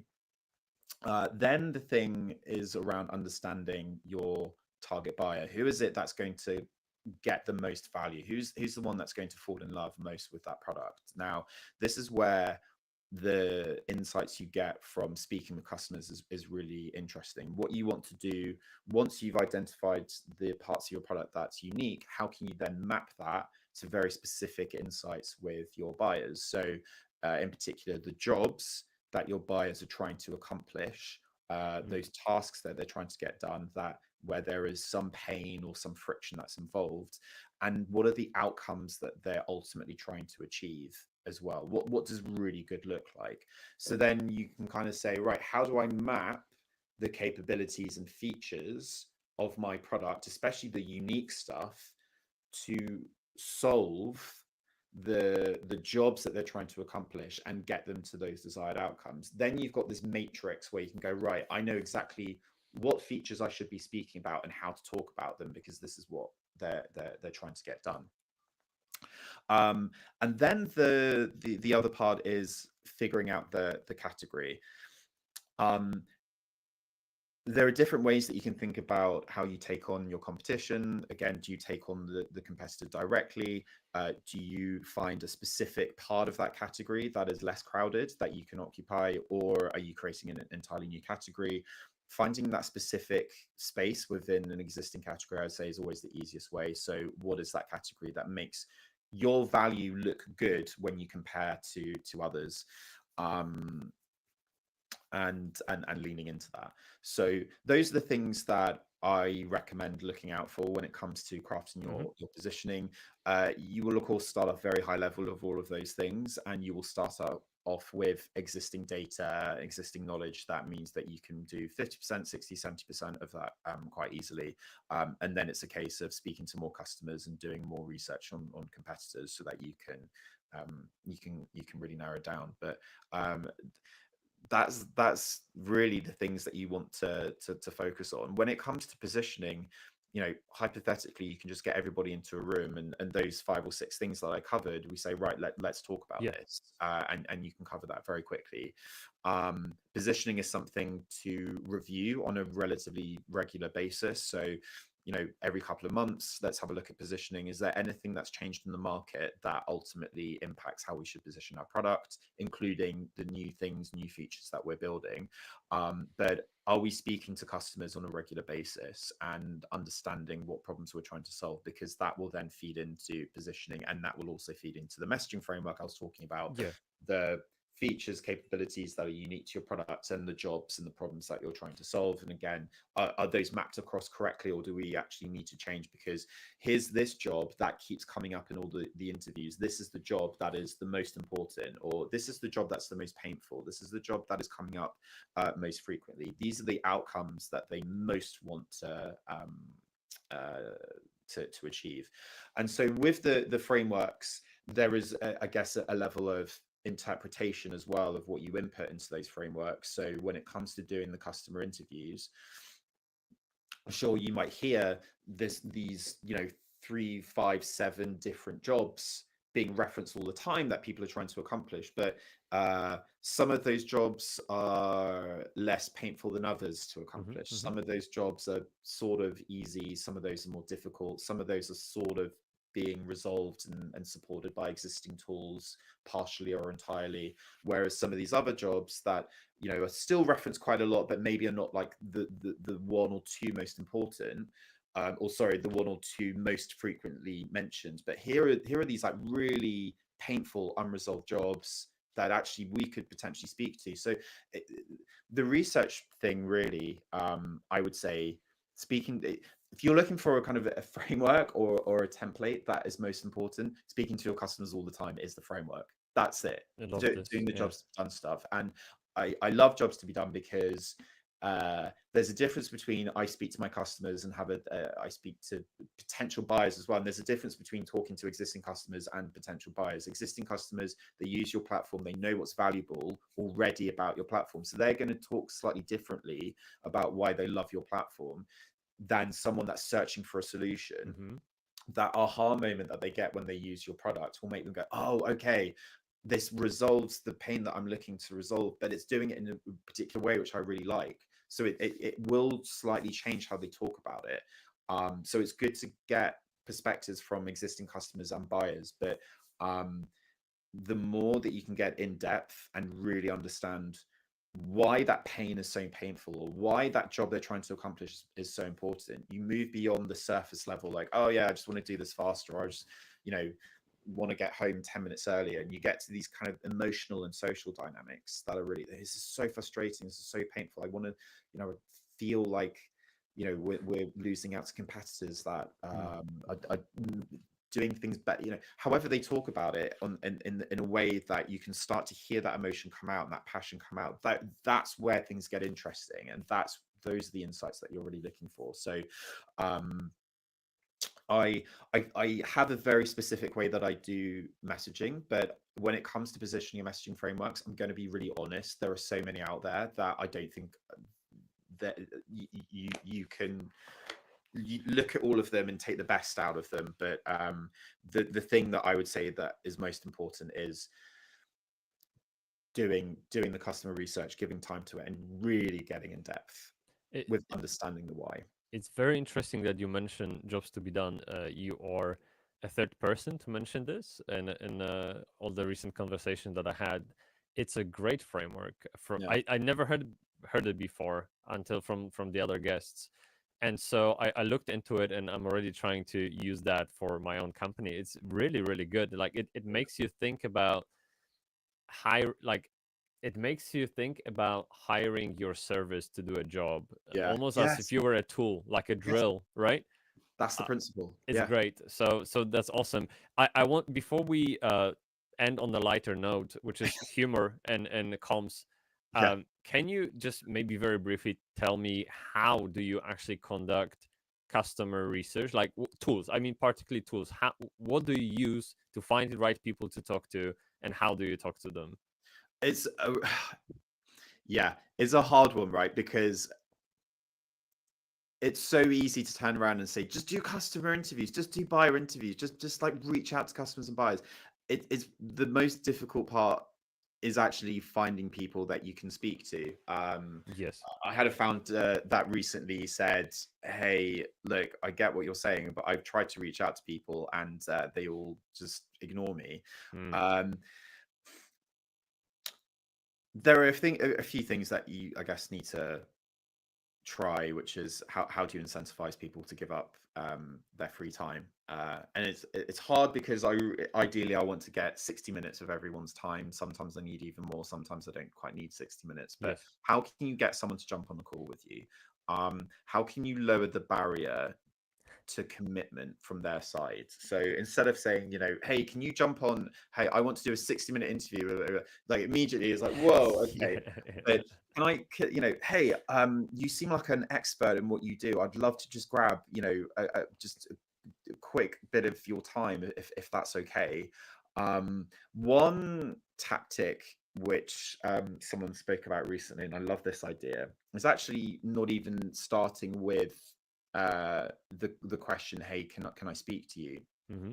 But it's an even lower commitment ask, which is, "Hey, here's a 3-question survey, and this 3-question survey is it could be kind of 3 very easy questions for that person to ask. Do you use this kind of tool? What tool do you use? Is it good? Is it bad?" And then a final question which says, would you be willing to kind of speak just a little bit more on this topic, kind of 10-15 minutes? A surprising number of people turn around and say, like, yeah, okay, cool, Really? Wow.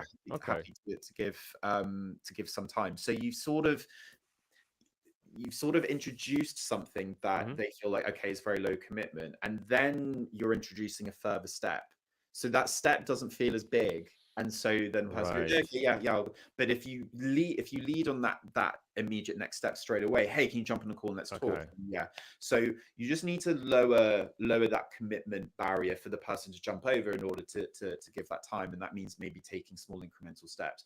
I mean, other things people do as well is the classic, here's a Amazon voucher, or here's a coffee voucher or something to kind of Yeah. incentivize. I mean, Yeah. literally paying people to jump on a call with you and to talk. But also complement the interviews with surveys as well. So you've got the quantitative data. It's not as deep, and I Mm-hmm. don't love the idea of just relying on surveys. There's just not enough information and insights you can get. But I liked the idea of using the kind of quick survey to then get someone interested, and then you're sort of building like a very, very early stage relationship with someone through that tactic. Also, speaking to people in person. So if there are events that you can go to, a networking event, Oh, that's a great it's tip. with a very Yeah. specific ICP, then you just meet Mm-hmm. people, go, hey, and you don't even need to say to them, like, hey, can I ask you these questions for 20 minutes? Just start Yeah. talking. It just flows, right? Yeah.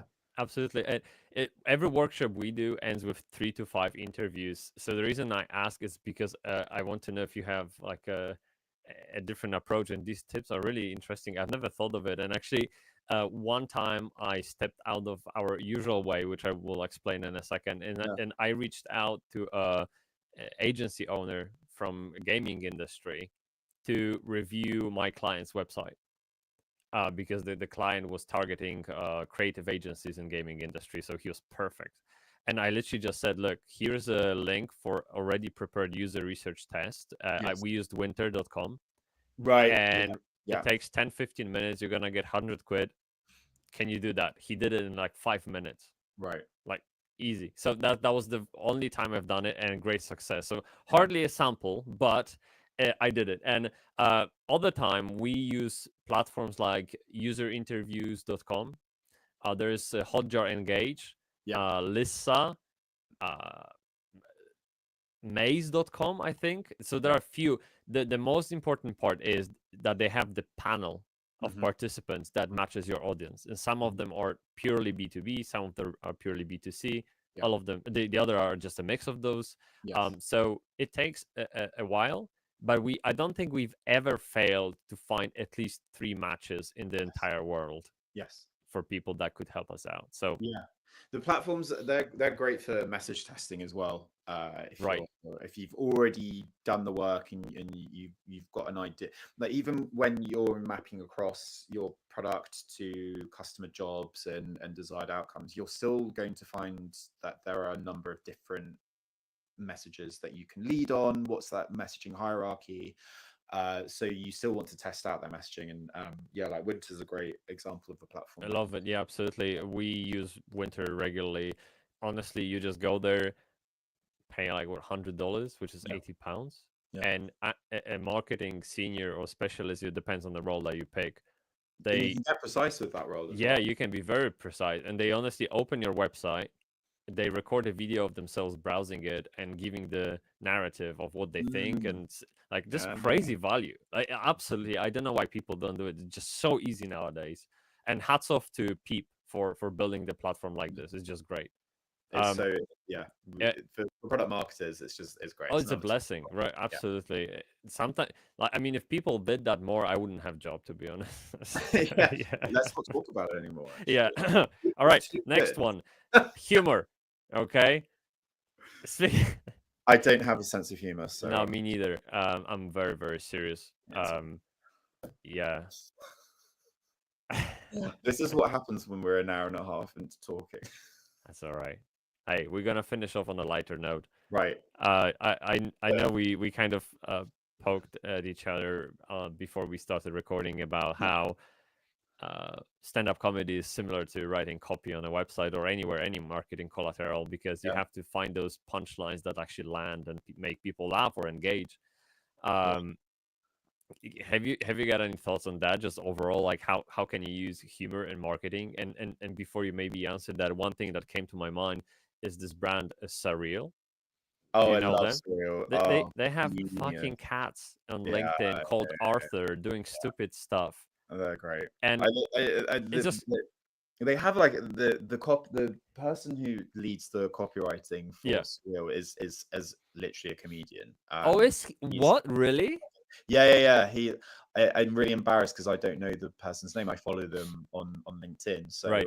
apologies. I can't remember your name, but you're brilliant. And he's in as some comedy duo, and they've Right. done Edinburgh and stuff. So I remember also the CEO of Surreal did a talk a couple of years ago, and they said, yeah, you know what, we're just like, we just took a risk, or like let's just do Yeah, it. we're just Let's having do fun. this.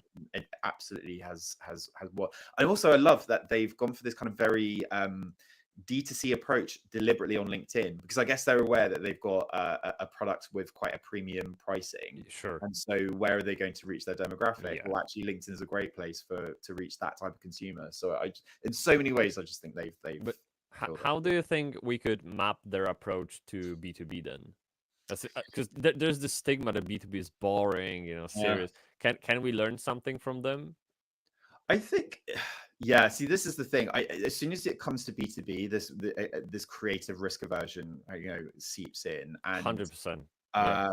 I think what I think is really interesting about Surreal is that if you look at their content and their messaging across platforms, it's very different. So weirdly, on Instagram, it's far more neutral. It's more, it's less kind of crazy than what you see on LinkedIn. You'd think it would be the other way around. I think it's just a great example of taking a risk in the really early days. And I think a lot of people fall into this trap of, oh well, if we put out this thing, then that's it. You know, Mm. we can't take it back. And it's this vulnerability hangover of losing control once you've put out something, you've published it, and you that you can't really take it back. But as an early stage startup, you don't really have a huge audience, right? And no one's going to notice. And people, I think the biggest lesson is people don't care as much as you think people do. Again, test it out, try it like you would with messaging, Mhm. and see if it lands and see if it doesn't. I mean, it's something that I'm with my consultancy. I'm planning to um I've got all these stupid, like, I mean, really Okay. stupid startup ideas that Yeah. I am going to do positioning and messaging. Great. Like, they are dumb as fuck. And Wow. Awesome.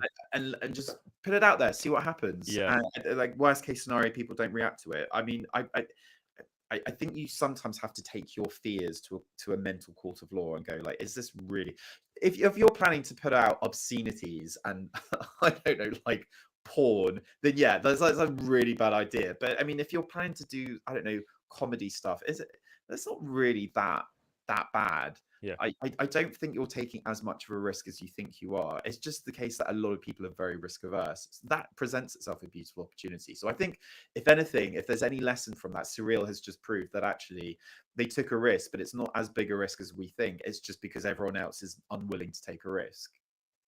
That's true. I think one thing about humor is that it's very hit and miss. It's quite subjective, Yeah, right? Like on the recipient side.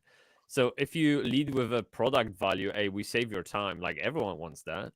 yeah, But if you crack a joke and there's silence in the room, that's weird. And if one person laughs, that's even weirder.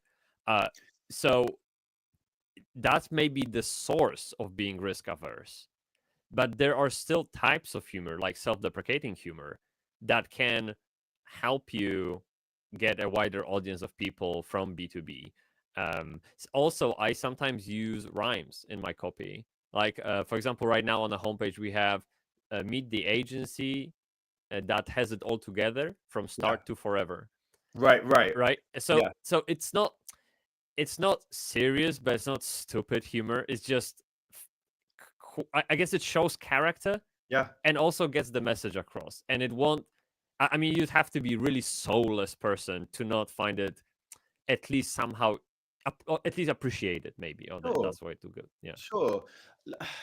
I mean, look, here's the big fear that many of us have, which is we want to come across as serious and credible because there is, again, this risk aversion on the part of a target customer, and we don't want them to think that we're stupid or not taking ourselves seriously because ultimately they're parting with money. Mm-hmm. But that, again, that doesn't mean that you can't inject personality, you can't inject humor into your brand positioning. I think it's a journey that you will go on just as much as you would with figuring out your segment, figuring out your messaging, figuring out that tone of voice and and that type of humor is you're going on exactly that same journey.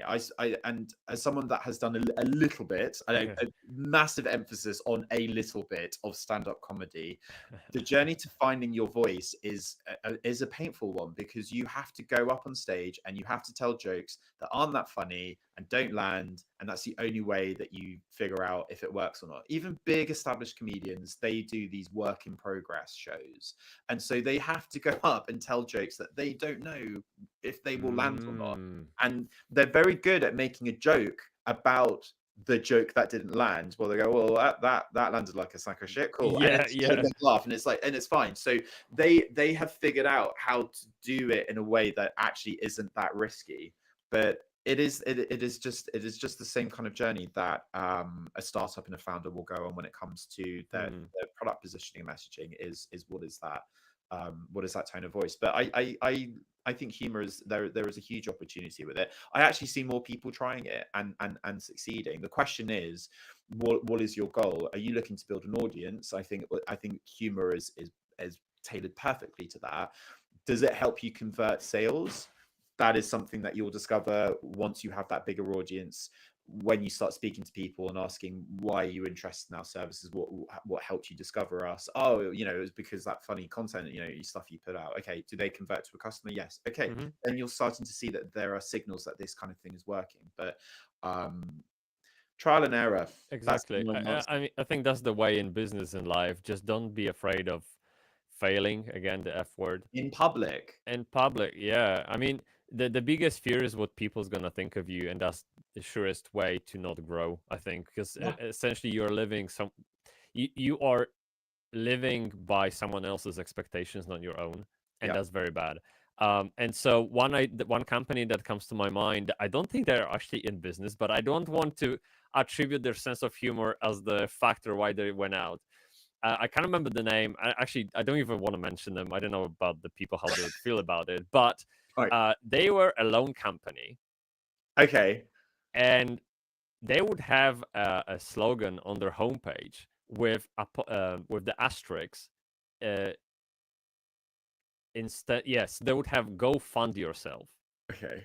and they would put asterisks so people thought it was "Go fuck yourself." Okay. All right. Right? Yeah. But Yeah. they were actually meant to give money, like loan Yeah. money to you. So go fund yourself. Yeah. And they went in on that crazy. They had that everywhere, LinkedIn profiles, banners on events everywhere. They no longer exist. I don't know, but It's good to tell you it's interesting. Like some people are really bold, and I can appreciate it as a founder, as a person who works with the positioning for my company and who works with people like yourself. Like that kind of boldness, it takes balls, you know. And I love that. Absolutely. You know, it's so funny that you also said takes balls right at the end, because just before you said that, I was literally thinking of an example that Yes. I saw at a conference, and it actually made me cringe quite a lot. It did. I'll tell you about it. And that wasn't, by the way, me going like I'm cringing at you saying that. The context here was very different. I think the one thing I will say about humor and about comedy is that the, there needs to be you need to be a bit aware as well about the kind of humor that you're using. And so I remember last year I went to this marketing conference, and there was this booth, and all these booths, all these like company service providers, tech companies, you know, they're always trying to do stuff that grabs attention and gets people involved. So it's not just the swag, it's like come to the booth and play this game or do this task, you know, whatever, and you can win a Yeah. prize. This booth had it was like a machine where you could kind of like pick out these you know in like an arcade you have like the claw thing that's like The oh, UFO catcher, yeah. it said the slogan attached to it, and so there were all these prizes in these kind of transparent plastic balls. They said Okay. something like grab your marketing by the balls, and I was like, oh no, it was clearly some like some lad in marketing had written this, and I Yeah. thought that is such an alienating message. Like no, that's an example of where humor goes wrong. And if you have a team of entirely like a very specific type of person that isn't representative of your customer base, that's the kind of shit that happens. Yeah. And so, Yeah. That's very good. I love that example. I don't know. yeah. Like So I would definitely remember that too if I actually seen it myself. yeah, I mean, I Yeah. remember it for like all the wrong reasons, but Yeah. you know, so if your goal is to create something memorable, great. But I remember going, I'm not going to that booth. I don't think I want to talk to them. Sure. No, I can see why. Yeah. Yeah. You don't want anyone grabbing your balls and anything. Yeah, it's just a It's bit, just it's weird. a bit laddie, isn't it? You know, It I is grab him very. by the balls. And I'm like, Yeah. "Oh, right, okay. And this is the thing that I think there is a way of injecting humor into messaging, and like quite out there humor that can make people think, oh, that's really witty. You come across as intelligent. That's cool. That is an example of like really lowest common denominator humor that just instantly, and this is again, this is where positioning and messaging is really interesting. You say a couple of words that spark off so many different True, ideas, very right? This true. is, again, Yeah. positioning, context, frame of reference. You already have ideas. I read those few words and it instantly just created all of these assumptions in my mind about this company, the team, what it'd be like to work with them. I just thought, absolutely not, like no way. So humor is, I think, a really great opportunity, but just don't make it shit. There you go. That's I the do have other crossover lessons as well from comedy to messaging, because I did a post on this ages ago. I did one should. of those very cringe. Here's 8 ways that comedy can teach you about B2B sales. The kind of post I wish I'd never written, but nonetheless, something that we get taught in comedy is about being specific. So if you're telling a joke about something, let's say I made a joke about biscuits, hilarious. Don't just talk about biscuits. Say a brand name. Or if you're talking about a place, say a specific place. There's something about using specifics that makes that joke resonate a lot more with the audience. And because it resonates and they connect to it, they find it funnier. And so the more that you can bring that precision into your messaging as well, will make that message resonate more with your audience. And so for me, that was that was kind of like a very obvious crossover. And then, more broadly, making your comedy relatable, make your messaging relatable, avoiding really long, complicated words, because with the joke, you've got to set up in the punchline. If your setup is just going on and on and on, the audience is like, oh, just hurry up, get to the punchline. Yeah. Then same with your message. If that headline is like 30 million words long and you're using words that have like 7 or 8 syllables, there are going to be easier words that might sound a bit more basic, but actually, if it makes it easier and quicker for your audience to understand, use those words instead. True. So, yeah, lots of crossover. If you want to do messaging, go and become a comedian. And that will teach you to read the room. It will teach you to read the room before you decide to create an installation with the tagline, grab your marketing by the balls. Absolutely. Well, hopefully we're gonna save you from that then if you become a comedian. Yeah. Never ever use that tagline ever. I think Jimmy Carr said that he has this crazy metric. Like obviously he has laughs per minute, something like this. But I think the way he goes about crafting jokes is like there needs to be a punchline every minute or something like this, or even shorter than that. I'm not saying your website should punch you like this every time you scroll down, but hilarious. Yeah, there might be some crossover with that too. I don't know. The thing with Jimmy Carr, though, his particular comedy, it is just kind of punchline, It's punchline, very like very fast, very machine gun. fire, Yeah. which is very difficult to do, and it's very difficult to make funny. So he's very, very good at doing that.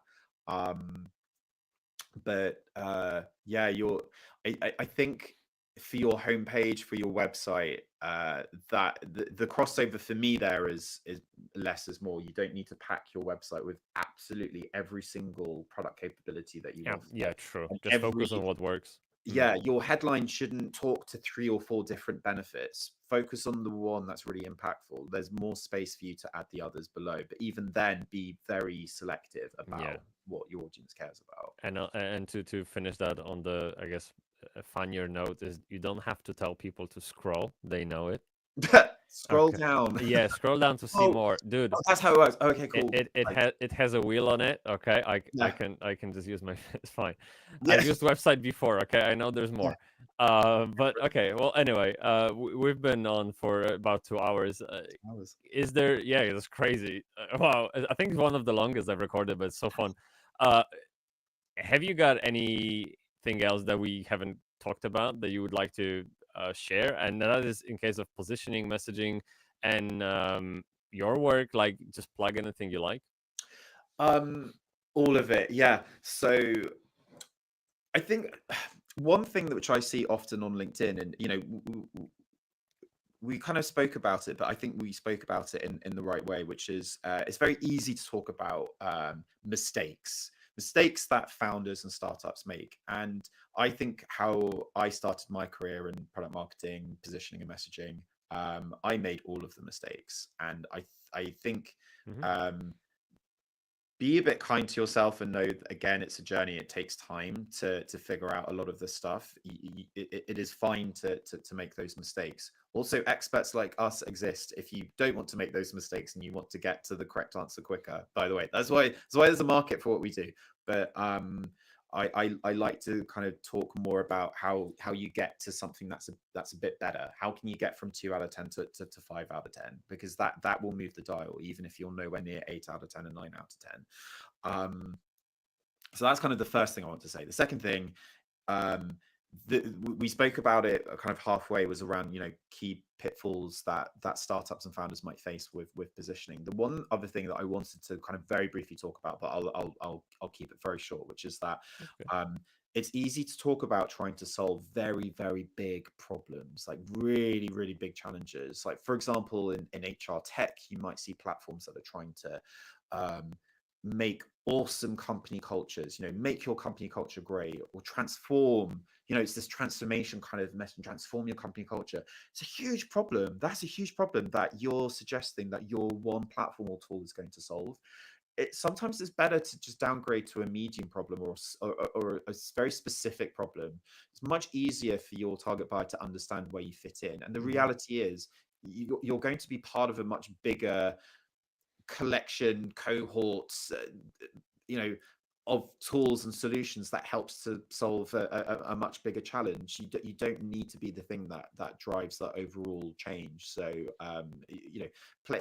talk about how you play your part in solving that bigger challenge. And I think that can help you stand out and be more precise. I think one thing to say here just quickly is also the way I like to describe it is help the user, the persona, whoever's you're talking with, see the end from the start. Like, you just don't go too far into the field that whatever you're promising is like so detached from the reality. Yes. They can't touch it, reach it, imagine it, nothing. So bring it down. No one's expecting you to solve that big challenge either. It's not. You might have a vision of solving poverty in the world, right? But maybe just dial it down. I know this is a good cause, but how are you gonna do it? And just show me the first step, and we can talk about the second one. Okay? Exactly. And this is what I was saying earlier. I always say, like, ground your messaging, give it grounding, give it a foundation. It's something you can touch, and it's much easier to interpret and understand. Cool. How can is there anything else, by the way? No, that was I was just taking a big breath. Yeah, we're gonna lay down after this. This is what you do at our age. Meditate. Maybe that's why work from home is becoming so popular, because people just lay down after meetings. I don't know. It's maybe it's my ADHD. I find after a call, I'm like, right, okay, I'm just gonna recharge after this. I mean, this has been really fun and enjoyable. So actually, this has given me energy rather than a call where I feel like, I feel the same. I feel the same. So let's wrap it up with the question: how can people reach out to you if they have any questions to see what you do? Just tell us. For sure. So you can find me on LinkedIn. Just search Craig Brown Troubadour. If you come across a profile with a yellow banner, then you know that you found the right person. What was the name of that yellow plane? Airplane yellow? Oh yeah. So this goes back to the story. So so the branding colors of Troubadour, my product marketing consultancy, is yellow and black. And I'm an aviation geek. When I was younger, I really wanted to be an airline pilot, and I stumbled upon the story of airport signage because I'm a really cool person. And you will often see, especially in UK airports, but you see this in other places as well, that airport signage is done in yellow and black. And the reason for that is many tests were done to understand the psychology around how color can help with clarity, and yellow and black were seen as the optimal color combination to make signage and words and writing very clear, especially in very international environments where there are people from all around the world flying through airports. So that's why signage is in yellow and black. So I brought that to my consultancy. Firstly, is that link to being an av geek, but also a big part of what we do is to provide clarity and what your solution is to your audience. Well, So there you it's go. called Airport Yellow. Airport Yellow. I We love keep- that. I wonder what my raspberry means. Probably some kind of danger, but I didn't check. Yeah. Fruity. Run away. So they can find you on LinkedIn, Troubadour. What's the website? Find me on LinkedIn. Just search for Craig Brown at Troubadour. Also, I'm running workshops for positioning workshops, and I Wow. do other workshops as well for founders. So if you're interested in jumping on the next workshop, just reach out, and I can secure you a place. Website www.troubadour.co. Didn't get .com because that's been taken by a music comedy venue in LA, but I got .co. Ah, damn. Cool. Okay. Well, at least you got that. You're the trendy one now, then, because I feel like everyone is .co.ai, .io. Yeah, that one. That's cool. That's cool. Now I'll make sure we leave all the links in the description as always. But thank you. So guys, please do check out Craig's work. It sounds awesome, 100%. And make sure to check the yellow. Okay, this is Airport Yellow. Airport Yellow. So Yeah. you know, the more you know. That's the phrase. Anyway, thank you so much for coming. I really appreciate the talk and all the laughs we had, and I look forward to talking with you again in the future. Thanks. Yeah, thank you. It's been awesome. Thank you. Cool. Let me see if I have any questions in the chat. Yeah. Let me see. No, actually, I don't think we do. We had actually quite a few viewers during the stream. Did we? Yeah, it was actually very nice. I just wonder if I have 3 notifications on LinkedIn. So let me just quickly check. Oh, I've got a couple. Yeah, maybe people are just saying, "Get him off." Yeah, shut up. Okay. We're live. We have 1 repost. Wow. Oh, Holy crap. let's have a well. Okay, I'm gonna log in now. Let's see. No, I don't see any comments, but LinkedIn is really bad with live streaming. Yes. They like, guys, get back to 2024, please. Yeah. Terrible. And then in terms of YouTube, I don't think either. So usually what Riverside does, it pulls in all the comments into the room. Yeah. So there's probably just no questions, which is nice. We've been talking for so long. We gotta go. Also, yeah, if anyone's got a question they want to reach out anytime. Yeah. Thanks, guys. I'm gonna disconnect the stream now, and we'll chill with Craig for 5 minutes when everything uploads, and that's about it. All right. Thank you. Okay, we can go lay down.